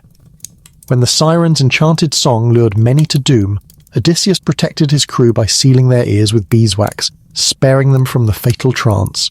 He alone listened, bound to the mast, wrestling with the seductive power of their voices. Through sheer willpower and divine protection, Odysseus resisted temptation and guided his men safely past the shores of death-lured sirens. As they neared the narrow strait haunted by Scylla and Charybdis, Odysseus understood the brutal choice before them. He chose to sail closer to Scylla, accepting the sacrifice of a few rather than risking the loss of all to the monstrous whirlpool Charybdis. With steady commands, he urged his men to keep rowing, their hearts heavy but driven by trust in their captain. When Scylla seized 6 men, Odysseus mourned but held firm, knowing the price was high but necessary. His resolve saved the remaining crew. Later, the warnings of Tiresias and Circe about the sacred cattle of Helios tested patience and unity. Despite Odysseus's strict orders not to touch the divine herd, hunger and desperation led his companions to slaughter the cattle, bringing the gods' terrible wrath. Zeus unleashed a storm that destroyed all ships but Odysseus's raft, leading to his near death and eventual arrival on Calypso's island. On Calypso's island, Odysseus spent 7 years a captive of the nymph's love and magic, longing for home yet bound by enchantment. The gods, moved by Athena's pleas, finally ordered his release. With divine aid, Odysseus built a raft and set out again for Ithaca. Throughout his journey, Odysseus's leadership, marked by courage, cunning, and measured mercy, held the crew together. He protected them from enchantments, made harsh decisions to save the many, and bore the grievous cost of fate's cruelty. In all tribulations, Odysseus embodied the struggle to maintain hope and humanity amid relentless trials. His story is a profound testament to the resilience of the human spirit, the price of leadership, and the complex dance of divine will and mortal endeavour. After years of wandering and trials, the faded outlines of familiar shores beckoned the shores of Ithaca, the beloved homeland of Odysseus. Yet the island greeted its weary son not with open arms, but veiled in shadow and danger. Odysseus awoke on a desolate shore, his body thin and weathered, his once bright eyes tinged with the weariness of countless hardships. The land was cloaked in a swirling mist, a cloak woven by the goddess Athena, meant to guard the hero's identity. "Where am I?" he whispered, touching the cold stones beneath him. Nearby, the gifts of the Phaeacians rested bounties of gold, fine cloth, and food. But these offered little comfort against the gnawing ache in his heart. A youth approached him cautiously, asking who he was and from where he hailed. Odysseus, wary and shrouded in disguise, spoke of hail and loss, weaving a web of caution. The young man, whose keen eyes saw more than words could say, led him to the hut of Eumaeus, the loyal swineherd who had once tended Odysseus's herds. Within the shadows of the humble dwelling, Odysseus shed his royal air, taking on the guise of a beggar, his cloak heavy with rags, and his burden heavier still. Yet beneath the tattered garb burned the unquenchable fire of home. Eumaeus received the stranger with kindness, unaware of the noble blood veiled beneath his mien. Together they spoke of distant lands, harsh seas, and the cruel fate that kept Odysseus at bay. Meanwhile, within the palace walls, the plight of Penelope unfolded. The queen wept each night, beset by suitors who consumed Odysseus's wealth and vied for her hand in the throne of Ithaca. Yet, loyal hearts kept vigil. Telemachus, the son of Odysseus, journeyed to distant lands seeking news of his father, fueled by hope and the blessings of Athena. Then with wisdom and patience, Odysseus planned his return, a path steeped in guile and retribution. Cloaked in mystery, he awaited the opportune moment to reveal himself, to reclaim his home, and reunite his fractured family. Thus the time had come for Odysseus to step beyond the shadows and challenge fate face to face. Cloaked in the rags of a beggar and bearing the scars of his long voyage, he prepared to enter the palace that had become a throne of chaos and despair. The palace of Ithaca hummed with whispered tension. The halls, once vibrant with life and laughter, now roared with the clamour of suitors, bold men, reckless and insolent, who wasted Odysseus's wealth, vying for the hand of his faithful wife Penelope. Odysseus moved quietly among the shadows, accompanied only by a few loyal servants who still remembered the king's true face and honour. His heart burned with a fire that no time or torment had diminished. In the great hall, the suitors caroused and boasted, feasting on the king's bounty as though the throne were theirs by birthright. They mocked the beggar, laughing cruel words as their wine flowed in excess. "Look here," sneered one. "What vile jester dares to step into our hall? Will he bring tidings or simply amuse us?" Odysseus held his silence, knowing the hour for words would come. His disguise shielded him not just from the suitor's daggers, but from the heavy weight of suspicion. Penelope, surrounded by her attendants, regarded the stranger with measured eyes, a glimmer of hope masked by prudent caution. Her heart ached with longing and fear, tangled in memories and faith. Odysseus approached her chamber, humbling himself before the queen who had borne his absence with patient grief. "Madam," he spoke softly, "I come a stranger, a wanderer seeking shelter in his own home." Penelope's gaze sharpened, sensing the deeper truth beneath the guise. "Tell me your tale, stranger. What winds have carried you to this place of ruin and waiting?" In the days that followed, Odysseus prepared for the test that would decide all the contest of the bow, a challenge only he could face. His great weapon, the mighty bow of his ancestor Heracles, lay heavy in the hall, silent and waiting. The suitors struggled and failed, laughter turning to derision and worry. Odysseus, his eyes alight with quiet fire, asked only for the chance to try. He lifted the bow, bending it with ease, the string singing under his command. Each suitor watched in disbelief as Odysseus not only strung the bow, but sent an arrow through 12 axe heads with unerring precision. The hall fell deathly silent. With a voice like thunder, Odysseus declared, "Now, the reckoning begins. Those who have feasted on my house shall reap the justice of my hand." The suitors, realizing the truth and the storm to come, reached for their weapons in desperation. A fierce battle erupted, the hall echoing with clashing steel and cries of fury. Odysseus fought with the strength of years and the cunning of a mind sharpened by trials. The loyal Telemachus took up arms beside his father, the longtime servants Eumaeus and Philoetius joining the fray. One by one the suitors fell, their arrogance shattered by the wrath of the rightful king. When the dust settled, Odysseus stood alone amid the ruins of usurpation, his throne reclaimed, his household restored. He sought Penelope, weary but steadfast. The queen tested him by weaving a web of doubt and desire, until at last recognition broke through the veil. The long journey home was complete, yet the tale of Odysseus was forever entwined with the essence of struggle, wisdom, and inexorable fate. Would you like me to extend with reflections on Odysseus's rule afterward, or explore another moment from his epic journey?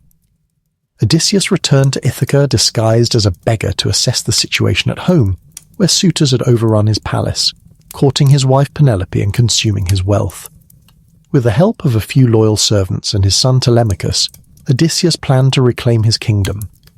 The suitors mocked the beggar, unaware of his identity, but Odysseus remained silent, observing their arrogance and cruelty. Penelope, faithful and clever, remained cautious and hopeful. The contest of the bow was announced, a test where the suitors tried and failed to string Odysseus's great bow. Then Odysseus, still in disguise, stepped forward. With expert strength and precision, he strung the bow and shot an arrow through 12 axe heads, astounding everyone. He then revealed himself, and, alongside Telemachus and loyal servants, battled the suitors fiercely. One by one they fell, their pride shattered by Odysseus's wrath and skill. After the fight, Odysseus and Penelope were reunited, though Penelope tested him to confirm his identity before accepting their reunion. The struggle was over, and Odysseus reclaimed his throne, his long journey home finally complete. The dawn of Odysseus's final act drew near a tale of cunning, justice, and the restoration of order in a world unravelled by time and treachery. After many trials and tribulations, Odysseus finally returned to the shores of his homeland Ithaca. But home was no longer the haven he remembered. The palace, once a symbol of his reign, was overrun by suitors relentless in their pursuit of Penelope, his faithful wife. They feasted on his wealth, insulted his household, and disrespected his legacy. Odysseus knew he had to act with wit, patience, and strength to reclaim what was rightfully his. Disguised as a weary old beggar, blessed and protected by Athena, Odysseus found refuge in the humble hut of Eumaeus, the loyal swineherd. Though his body was frail and cloaked in rags, His mind burned with the fierce desire to return to his throne, to reunite with his family, and to punish those who had despoiled his home. When Telemachus, his son, returned from his search for news of his father, a secret emotional reunion took place. Though they were wary of betrayal and danger, Odysseus revealed himself to Telemachus, and together they began to plot the downfall of the suitors. Odysseus entered the palace disguised, enduring mockery and humiliation. None suspected the beggar's true identity. His old muscles still held strength. His sharp mind observed every detail, every weakness of his enemies. His hours were spent crafting a plan, biding time until the right moment to strike. Thus the test came with the contest of the bow. Suitors were challenged to string Odysseus's great bow and shoot an arrow through 12 ox heads. One by one they failed amid sneers and whispers. Then, still disguised, Odysseus asked to try. No one believed the beggar could succeed, but with steady hands and unwavering focus he bent the great bow. It sang, then he released the arrow. It flew true, cutting through all 12 ox heads, a feat none had matched. At that moment, Odysseus cast off his disguise, revealing himself as the true king. A battle erupted swift, brutal, and sure. Assisted by Telemachus, Eumaeus, and a loyal few, Odysseus fought with the fury of a man reclaiming not just a throne, but honour and justice. The suitors, arrogant and numerous, were cut down one by one. The halls echoed with cries and clashing steel until all that remained were the fallen and the victors. After the bloodshed, Odysseus sought Penelope, who tested him with cautious skepticism. Yet when she saw the scar from a long-past hunt, a mark known only to them, her doubts dissolved. Their reunion was bitter-sweet, a melding of joy and sorrow for all that was lost and endured. In the days after victory, Odysseus faced further challenges: a wary populace, the threat of revenge from the suitors' kin, and the heavy responsibilities of rulership. But with Athena's guidance and steadfast resolve, he rebuilt Ithaca, restoring peace and order. Thus, Odysseus's journey ended not only at the gates of home, but at the heart of justice, a tale of perseverance, wisdom, and the enduring strength of will. After returning to Ithaca disguised as a beggar, Odysseus faced the daunting task of reclaiming his kingdom from the suitors who had overrun his palace and sought to marry Penelope. His heart burned with a fierce determination, but he knew prudence and cunning were as necessary as strength. Odysseus found refuge in the hut of Eumaeus, the loyal swineherd, where he rested and observed the people of his kingdom unchanged by time, yet corrupted by greed. Though disguised, his piercing eyes missed nothing: the arrogance of the suitors, the suffering of his faithful servants, and the quiet resolve of his son, Telemachus, who had returned from his search for news of his father. One evening, Odysseus revealed himself to Telemachus.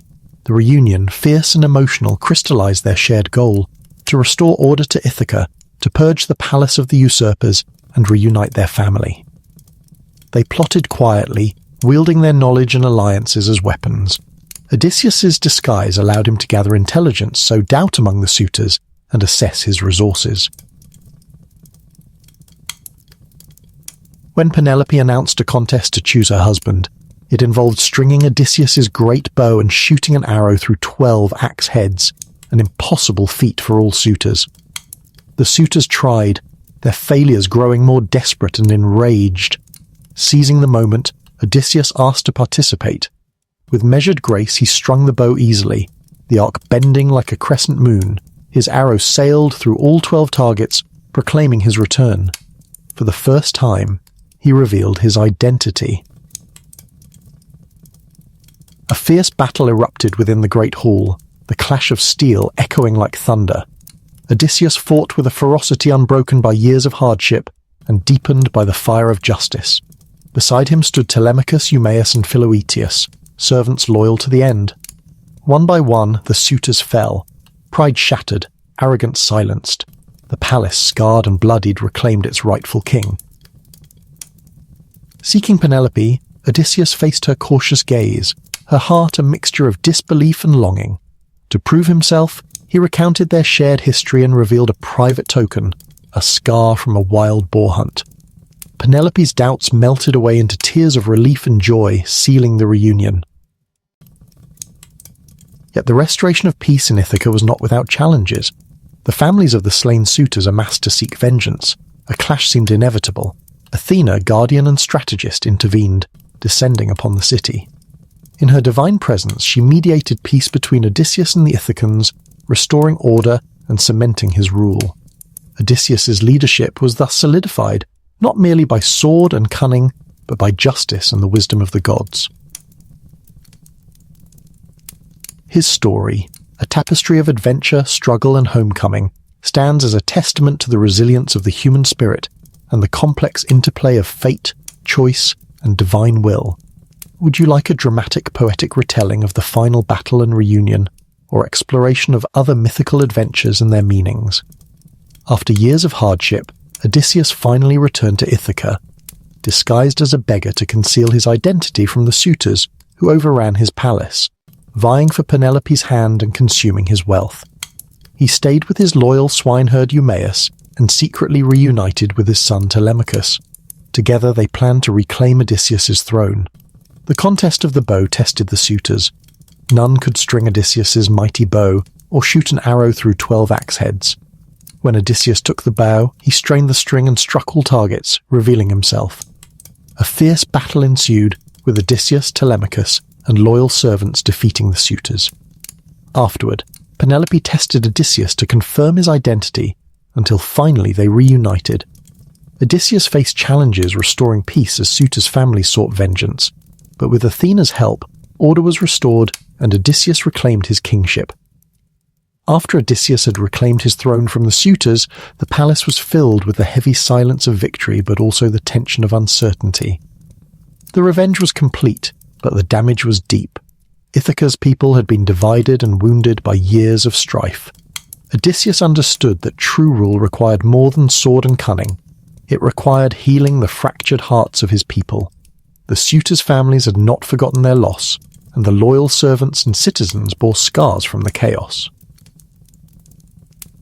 One cool evening, Odysseus stood before the gathered elders and citizens in the great hall, his gaze steady and commanding but tempered with humility. "My friends, my brothers, my kin," he began, his voice echoing through the hall. "I return after long storms and peril, not as a conqueror eager for blood, but as your king seeking peace and justice." Murmurs rippled through the crowd, faces once defiant softened with cautious hope. "We share a land scarred by absence and betrayal, by wounds old and fresh. To secure Ithaca's future, we must choose reconciliation, not revenge, justice, yes, with mercy." The elders spoke next, their voices a blend of grief and respect. Some voiced fears of renewed conflicts, others sorrow for lost sons. Odysseus listened, acknowledging their pain, and promised to rule with fairness. "I shall rebuild our homes, restore the temples, and honor the fallen. Let no man's blood be spilled for old grudges. We stand as one people, bound by the land and by the gods' will." To heal the immediate wounds, Odysseus ordered a grand assembly, feasts and rites inviting not only loyal friends, but also those distant from grace. Servants and chiefs shared stories, mended bonds, and laid grievances upon the altar of peace. Penelope, embodying steadfast grace, spoke to the hearts of women and mothers, urging forgiveness and hope. Nevertheless, some among the suitors' kin harboured resentment, shadows lingering. Odysseus, with Athena's counsel, prepared wise measures, marriages to seal alliances, redistribution of wealth for fairness, and the firm presence of loyal guards to deter violence. In time, Ithaca healed fields were sown, ships sailed, and the laughter of children once again filled the air. Odysseus's rule was marked not by unchecked power, but by the wisdom born of hardship and the remembrance of loss. Thus ended the tale of homecoming, not with war's final blast alone, but with the slow, quiet triumph of peace rekindled, justice tempered by mercy, and the living memory of a voyage beyond trials. In the great hall of Ithaca, where once the suitors had feasted unchecked, a solemn assembly gathered. The air was thick with tension, unease, and the heavy weight of loss. Around the stone table sat Penelope, Queen of Ithaca, her face both weary and resolute. Opposite her were the village elders and leaders, men of stature and influence, their brows furrowed with concern. Penelope's voice broke the silence, gentle but commanding. "Honoured leaders of our land, the bloodshed has ended, and the house is cleansed. Yet I see in your eyes the shadow of suspicion and fear.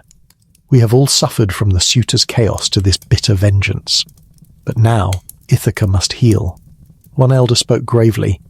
"Queen Penelope, your beloved has returned, but many wounds remain. Families of the suitors grieve and brood over loss. How shall we live without fear of further strife?" Penelope nodded, understanding the depth of the burden. The road to peace is not swift nor easy. It begins with trust that this violence was not born of cruelty, but necessity, that the laws and customs of Ithaca will be restored. Another leader joined, voice steady yet cautious. "The people need assurance. How do we know the old grievances will not kindle new flames? What guarantees do we have of fairness from your husband's rule?" Penelope's eyes shone with quiet strength. Odysseus is no longer the man who walked the seas alone. His heart carries the lessons of hardship and the wisdom of sorrow. Justice will be tempered with mercy. We will see to it that no innocent suffers for the sins of the reckless. She leaned forward, voice imbued with hope. "I ask you, leaders of Ithaca, to stand with me. Together let us rebuild our city, our homes, our temples, our fields. Let our pledges be of peace, our swords sheathed in favour of unity." A third elder, his voice softer, sighed. "Let us bring before the people gatherings of peace, rituals of forgiveness. Let the children grow not in the shadow of feud, but in the light of harmony." The assembly murmured agreement, the first threads of reconciliation weaving through the hall. Penelope rose, a beacon amid the uncertainty. "Let our future be written not in blood, but in trust reborn. Together, we will make Ithaca whole again." As the leaders nodded, a fragile peace, born of courage and compassion, began to take root in the troubled soil of Ithaca. Penelope sat quietly in the great hall, the flickering firelight casting soft shadows on her thoughtful face. Around her gathered the leaders of Ithaca, men strong in counsel, but weary from years of conflict. The air pulsed with anticipation. They sought guidance from their queen, whose wisdom had steadied the kingdom in storm. One elder spoke first, voice rough with age yet gentle with respect. "Queen Penelope, your strength has been the anchor of Ithaca. We ask, how have you found the courage to forgive those who have wronged your house so deeply?" Penelope drew a breath, her eyes reflecting both sorrow and steadfast fire. "My path to forgiveness has been a long and thorny road," she began, voice steady but soft. "When Odysseus sailed away, I was left with uncertainty that gnawed at my soul.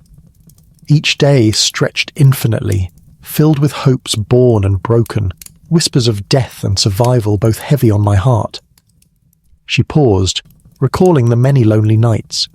The suitors came like a dark tide, threatening to swallow all that we cherished. Anger burned within me, fierce and righteous. I thought of vengeance, of driving them away with sword and fire. Her gaze lifted to meet theirs, searching for understanding. But as the years passed, I learned that hatred only breeds more pain. I saw in these men not monsters, but desperate souls, lost in the absence of order, craving what had become chaos. Penelope's hands folded in her lap. Forgiveness did not come quickly. Some nights I wept for the man I'd loved, for the son I raised alone. I feared that my heart might harden like stone, closing itself to all joy. But then, she said, I found strength in hope. Hope that Odysseus would return. Hope that Ithaca could again be whole. And in that hope, I chose to let go of bitterness, to open space for peace and reconciliation. The elders nodded slowly, moved by her words. "A wise choice, your majesty," one said. "For peace built on wrath is no lasting foundation." Penelope smiled faintly. True strength lies not in endless struggle, but in the courage to forgive and the will to rebuild.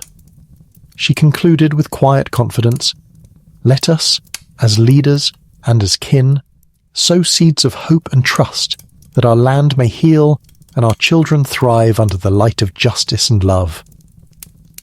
After years of wandering and trials, Odysseus finally returned to Ithaca, his mind sharpened by experience, his spirit unbowed. Yet what once was his kingdom now lay shadowed beneath chaos and disrespect. His faithful wife, Penelope, had endured long years of uncertainty and heartache, guarding their home against the relentless suitors who sought her hand and consumed his wealth. The evening air in the palace was thick with anticipation as Odysseus, disguised as a beggar, entered the city with the loyal swineherd Eumaeus. Their plan to reclaim the throne required patience and cunning.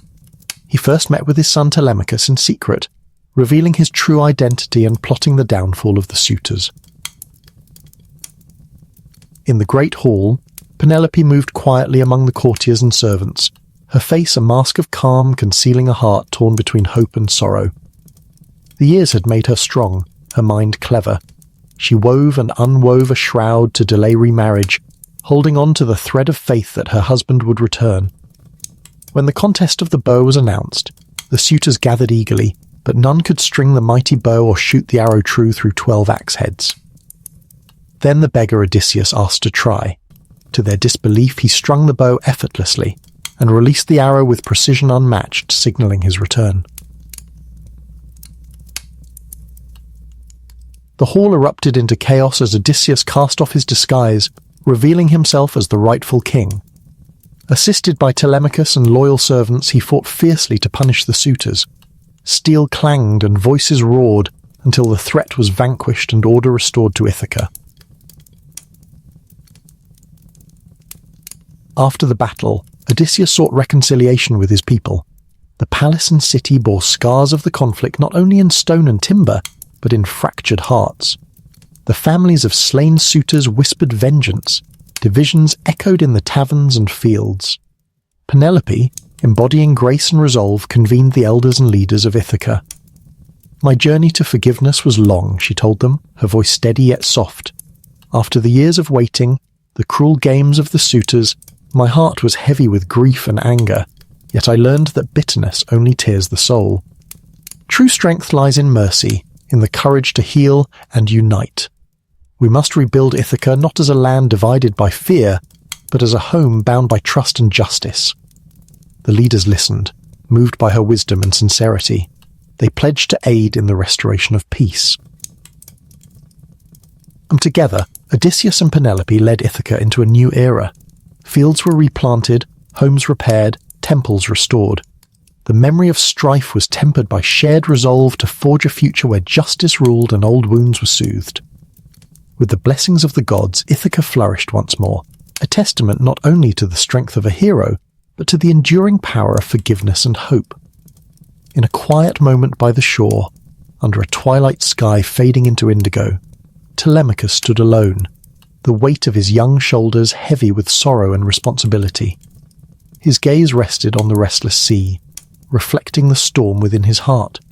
"My father," he began, voice trembling yet resolute, "was a beacon of strength and cunning, a king who ruled with both wisdom and courage, yet I have known only the shadow of his absence, the silence where his voice once was. I am a boy cast into a man's world, unready and uncertain, but bound by fate to carry his name." Pausing, he clenched his fists as if grasping for strength beyond his years. "My mother, dear Penelope, is a fortress standing against tides of despair. Each day she weaves a web of hope and patience, though in her eyes lies the ache of 1,000 lonely nights. The suitors like vultures circle around her, draining our home of dignity and peace. And I fear for her, how much can one woman bear against such relentless hunger? What if my absence and my father's long voyage doom her to grief beyond healing?" His voice grew steadier, infused with the fire of impending resolve. "I walk the path of uncertainty, between boy and man, between hope and dread. I fear losing her, my only family, to despair or worse. I fear losing him, and with him, the legacy I am bound to uphold. But I refuse to be swallowed by that fear. Instead, I shall turn my dread into resolve. I will seek news of my father, gather strength from allies, and grow into the man our family and our kingdom so desperately need." His eyes lifted toward the stars beginning to scatter across the night sky. "I carry their hopes, their love, and their strength within me. No matter the storms ahead, I will not falter. For as long as breath fills my lungs, I will fight to reunite our family, to restore our home, to bring back the light to Ithaca." But even as shadows press close, and the weight of uncertainty threatens to crush my spirit, I grasp for hope, faint yet unyielding. I know in my heart that my father's journey is not yet over, that fate has more to weave for us. Though the night is dark and filled with fear, the dawn must come. Hope is the flame that kindles courage, the light that guides a lost man home. I carry this flame within me, a promise to my mother, to my father, and to myself, that we will be reunited, that Ithaca will rise again from despair. No matter the storms, no matter the tears, I will seek that distant shore, for in hope there is strength, and in strength the power to heal and to triumph over even the Dar. But even as shadows press close, and the weight of uncertainty threatens to crush my spirit, I grasp for hope faint yet unyielding. I know in my heart that my father's journey is not yet over, that fate has more to weave for us. Though the night is dark and filled with fear, the dawn must come. Hope is the flame that kindles courage, the light that guides a lost man home. I carry this flame within me, a promise to my mother, to my father, and to myself, that we will be reunited, that Ithaca will rise again from despair. Mother, your strength is the beacon that guards us through the longest night. Your patience and love are the foundation on which I build my courage. For you, for all you have endured and for all you still bear, I will fight. I will seek the distant shore where our family's laughter will echo once more. No matter the storms, no matter the tears, I will seek that distant shore. For in hope there is strength, and in strength the power to heal and to triumph over even the darkest of destinies. Kest of destinies. Even as the shadows lengthen and the night deepens, I find myself clinging to a fragile thread of hope. Though the darkness presses upon my heart, I know that the story of my father is not yet finished, that fate's tapestry still weaves new threads that bind us all. The seas he has sailed have not yet claimed him, nor has the cruel hand of time severed the ties that hold us together. Hope is the spark that kindles courage in a weary soul, the beacon that guides a lost ship safely through storm-tossed waters. I carry this light within me, a promise, not only to myself but to my mother, to my father, and to the land that bore us, that we shall be reunited, that Ithaca shall rise again, strong and whole. Mother, your steadfast strength is the North Star that has guided me through tempest and trial. Your patience, wrapped around me like a warm cloak, is the foundation upon which I build my resolve. For all you have endured those long years of waiting, weaving and wondering, I vow to fight, to seek that distant shore where our family's laughter will once again fill the halls of our home. Though the path is dark and the tears have flowed like rivers, I will not falter nor yield. For within hope lies strength beyond measure, and within strength the power to heal wounds that seem eternal, to cast away shadows that threaten to consume. Together we will face whatever storms the gods conjure, whatever trials lay before us. And when at last the dawn breaks over the hills of Ithaca, it will shine upon a family reunited, upon a kingdom restored. As the sea breeze whispered through the olive groves, Telemachus stood gazing toward the horizon, his thoughts a tempest within. The weight of a son's duty pressed heavily upon him, yet beneath the burden flickered a fragile flame of hope. "O mother Penelope, faithful heart of Ithaca, how I have feared the day when fate might take you away alone in the palace, besieged by suitors' scorn and greed. My pride breaks at the thought of you suffering such solitude, and yet I see your strength, frail but unyielding, like the sturdy oak that weathers every storm." He clenched his fists and whispered to the darkening sky, "And father, the mighty Odysseus lost to the endless sea and unseen battles, I have yearned for a sign, a whisper in the wind, some miracle from the gods. How shall I step forward without you, my protector?" The memories flickered. His mother's gentle hands weaving hope into the night, his father's voice, a distant echo of valor and cunning. But even as fear gnaws at my resolve, I choose to rise. for to dwell in fear is to surrender before the battle. I will sail to distant lands, to great kings and wise seers, to seek news, a path, a blessing. I carry within me the strength born of your love, mother, and the legacy forged by father's wisdom. Tears glistened in his eyes, not of weakness, but determination. I speak now to you, the guardians of our home, the silent watchers in Ithaca's night. Trust in me as I trust in the gods, in the justice of the gods who watch over this land. The path will be treacherous, but our family's story is not yet told. He raised his gaze toward the stars, radiant against the velvet dark. With hope as my compass, I embark not merely to find my father, but to bring back the light to our hearth, to mend the broken and reunite the scattered. We are bound not by absence or sorrow, but by unbreakable blood and unyielding hope. This is my vow. This is my journey. For Penelope, for Odysseus, for Ithaca. As Telemachus stood on the shore in the fading light, the sea whispering its timeless song to his restless soul, he drew strength from the quiet depths of his inner resolve. The fears that had once shackled him began to loosen, replaced by a fierce determination to reclaim not only his father's place, but also his own place in the world. My father is lost to the storms, but not to my heart, he whispered to the wind. I will seek the far corners of the earth, in Pylos and in Sparta, among kings and prophets, for any glimmer of his fate. The gods have not turned their face from us, and I will carry their favour as armour against despair. He thought of his mother, Penelope, whose unwavering hope had been the fortress around his childhood. Mother, your patience and courage have been my guiding stars. Though the suitors feast and the halls of our home are filled with shadows, I promise to bring light where there has been darkness. Tears glistened in his eyes, tears not of weakness, but of a young man beginning to embrace the burdens and hopes that defined his destiny. No matter how fierce the night or treacherous the sea, I will not falter, for in hope there is strength, and in strength lies the power to overcome even the darkest fates.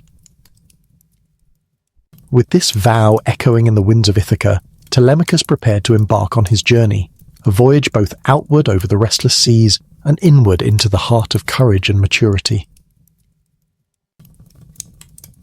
Good night. May your dreams be filled with hope and courage like that of Telemachus, as he faces the unknown with steadfast heart.